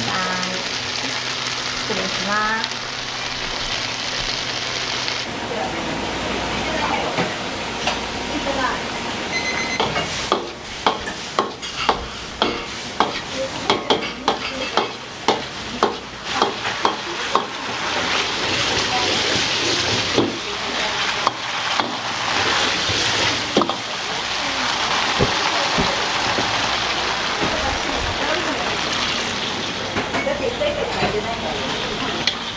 ちゃんとしたとこならしてるかもしれない。ここ一人ですよ。実際に作りとったり。だからそれを自分家に持って帰って払わったんですよ。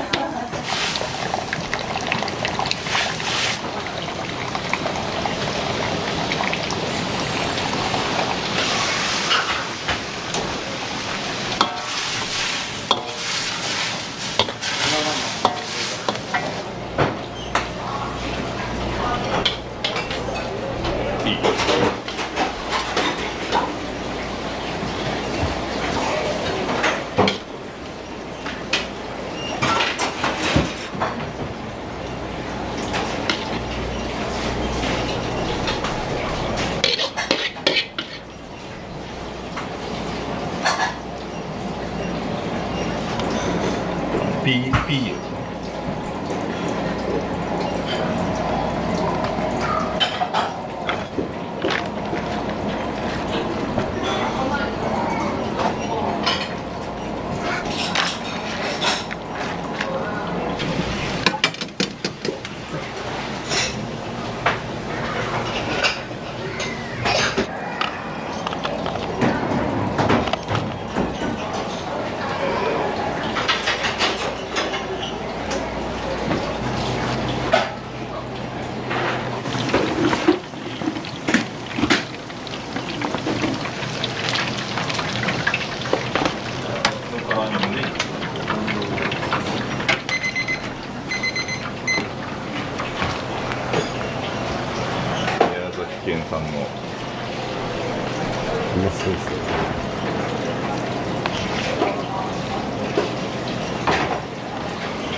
待たせしました。ゴムカンかけ焼きそばです。どうぞ。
お疲れ様でした。はい、お疲れ。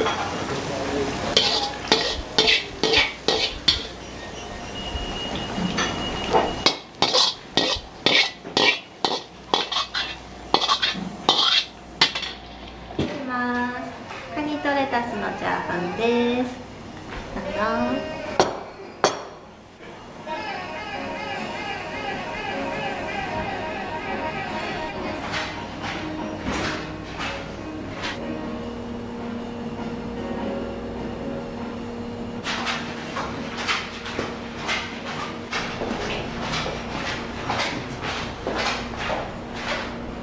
一応ですね、この九州の福田農場さんで作られてるフルーツシロップのソーダ割りですね。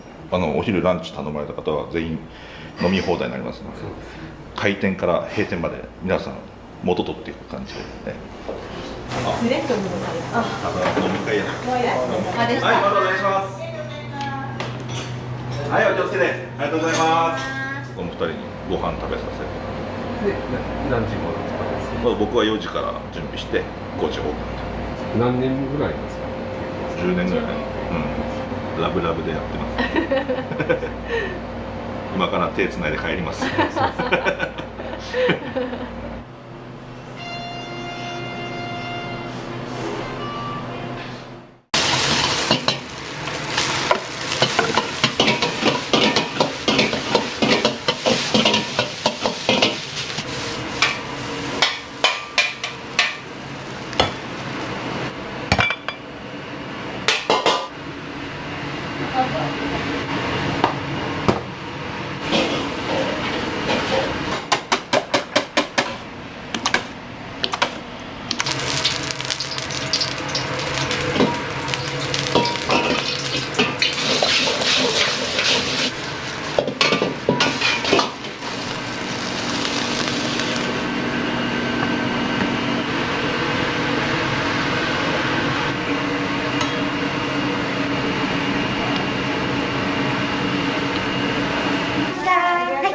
の方のセットです。はい、どうぞ。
これはチャーハンです。チャーハン。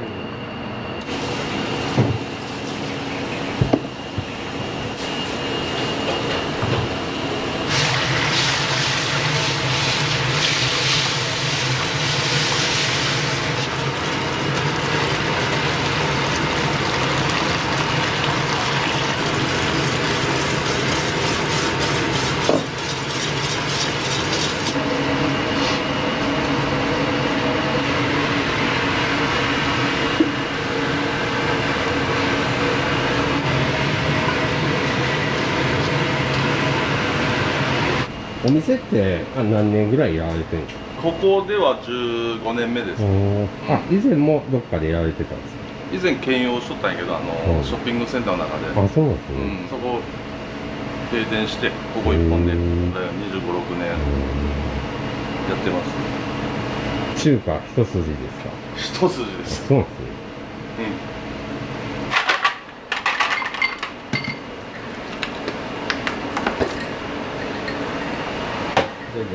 はい、どうぞ。お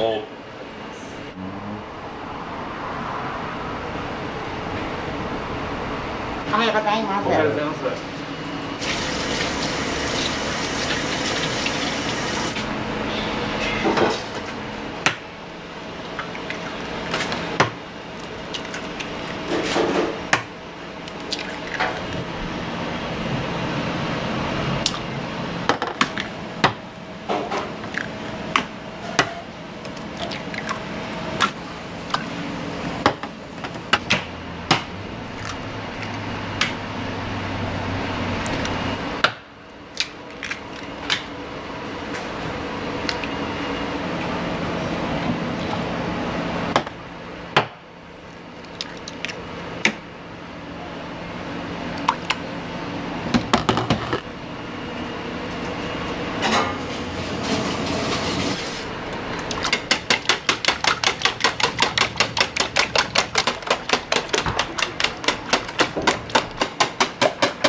餃子まで。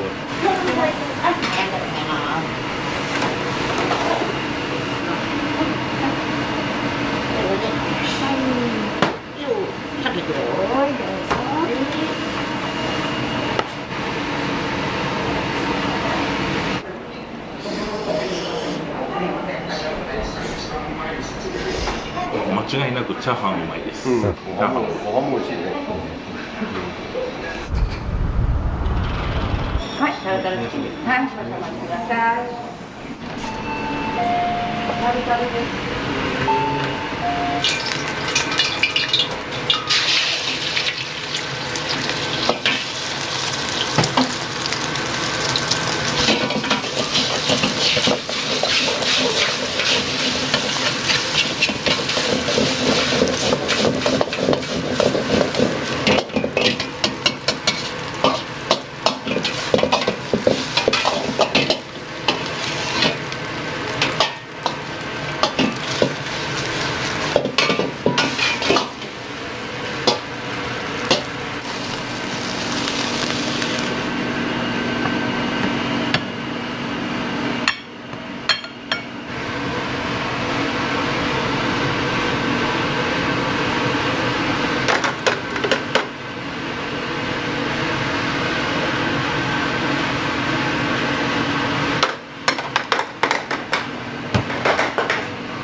失礼いたします。お待たせいたします。タルタルチキンです。どうぞ。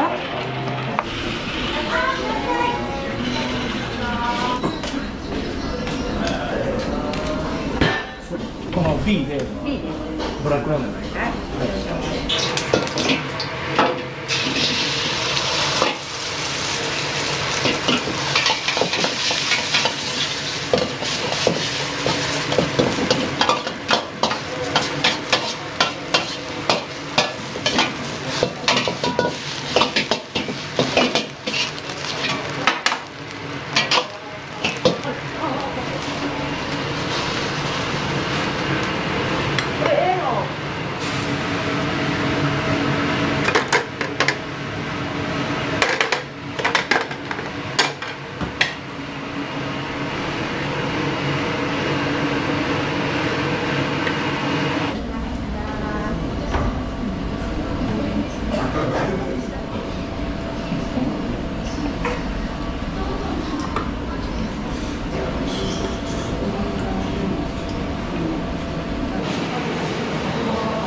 大体2日に1回とか来たりとかしたりとか、休みの日も大体ちょこちょこ来ますね。いつも僕、天津飯か、ほんで最近になってからそのブラックラーメン、会社の人が食べてて、ほんで美味しそうやなと思って、ほんで食べてから僕ちょっとハマってて、あちこち行かしてもらってるんですけど、はい、結構上位ランクですね。はい。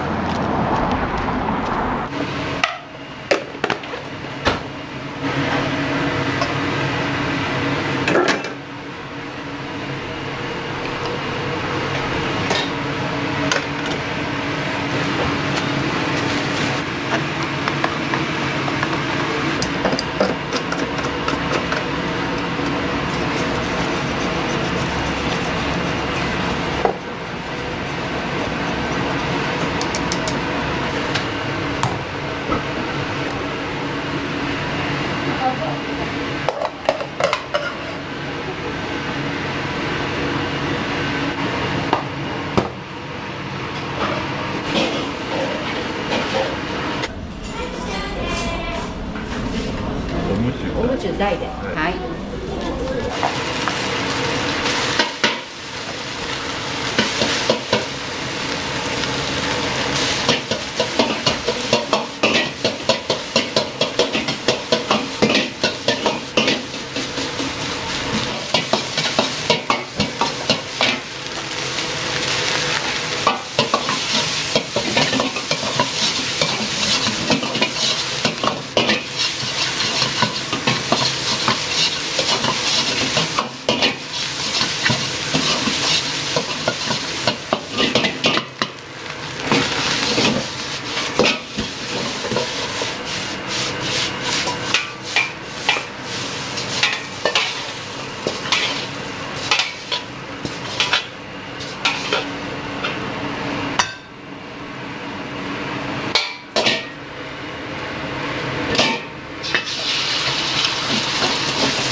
A ランチのラーメンを味噌に、A ランチのラーメンをブラックで、A 桜ラーメン、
これ桜？はい、桜です。桜です。どこでしょうか。はい。こちら。はい。はい、どうぞ。ラックですね。はい。ですか。こっち、この前。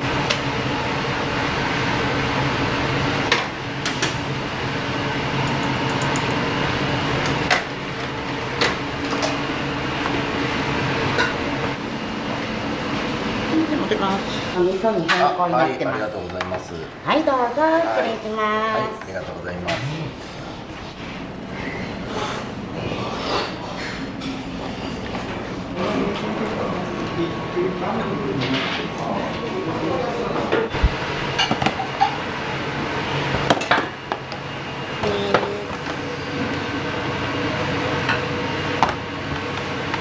お待たせいたしました。はい、天津飯の方のセットです。はい、どうぞ。2回ペン美味しそうな顔するね。美味しい。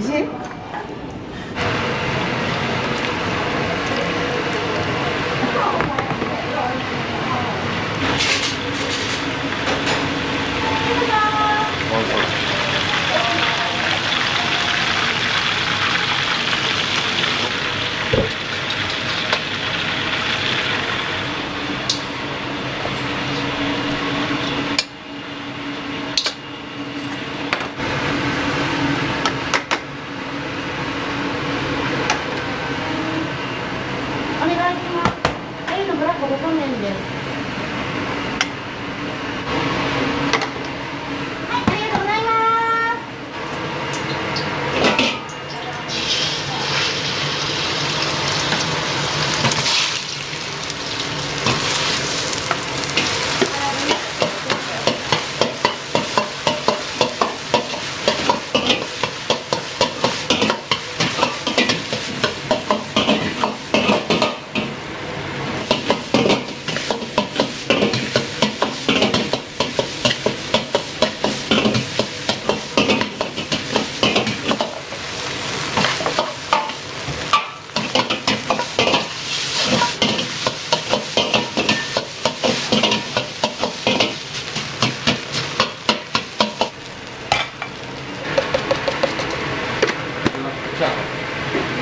ブラックター。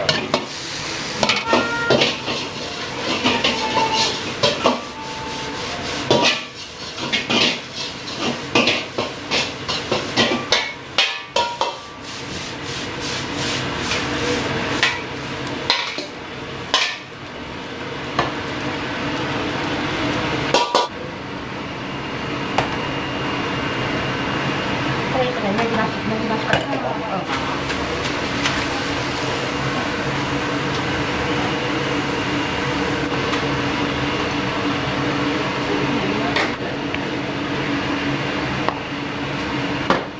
はい、こちらのテーブル1番行きますか。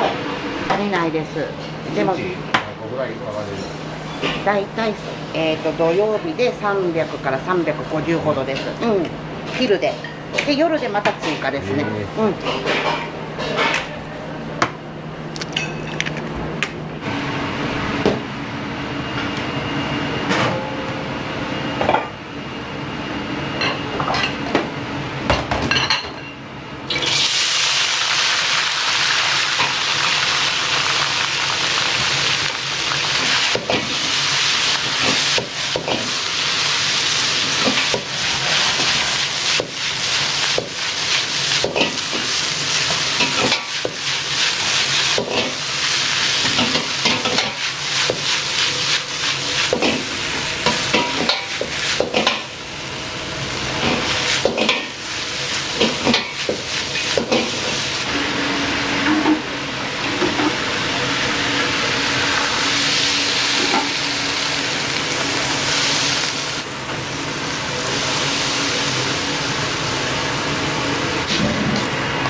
はい、失礼しました。おっし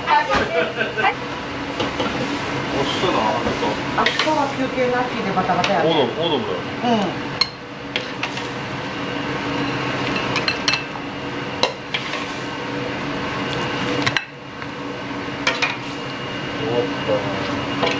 30どうしようかね。今日か明日。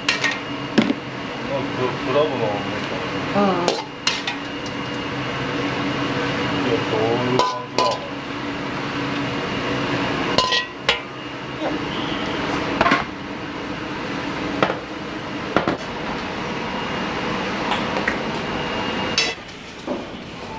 お待たせいたしました。ちゃんぽん麺のセットです。どうぞ。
お待たせいたしました。A ランチになります。はい、どうぞ。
オーバーライドでもどういう形にしてほしいやろう。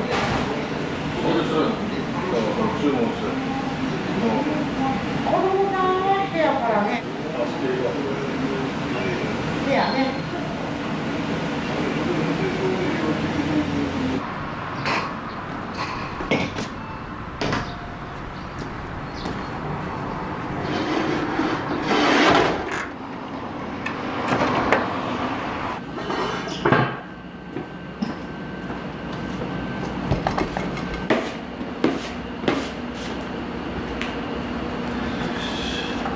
買い物行って軽く飯食べて横に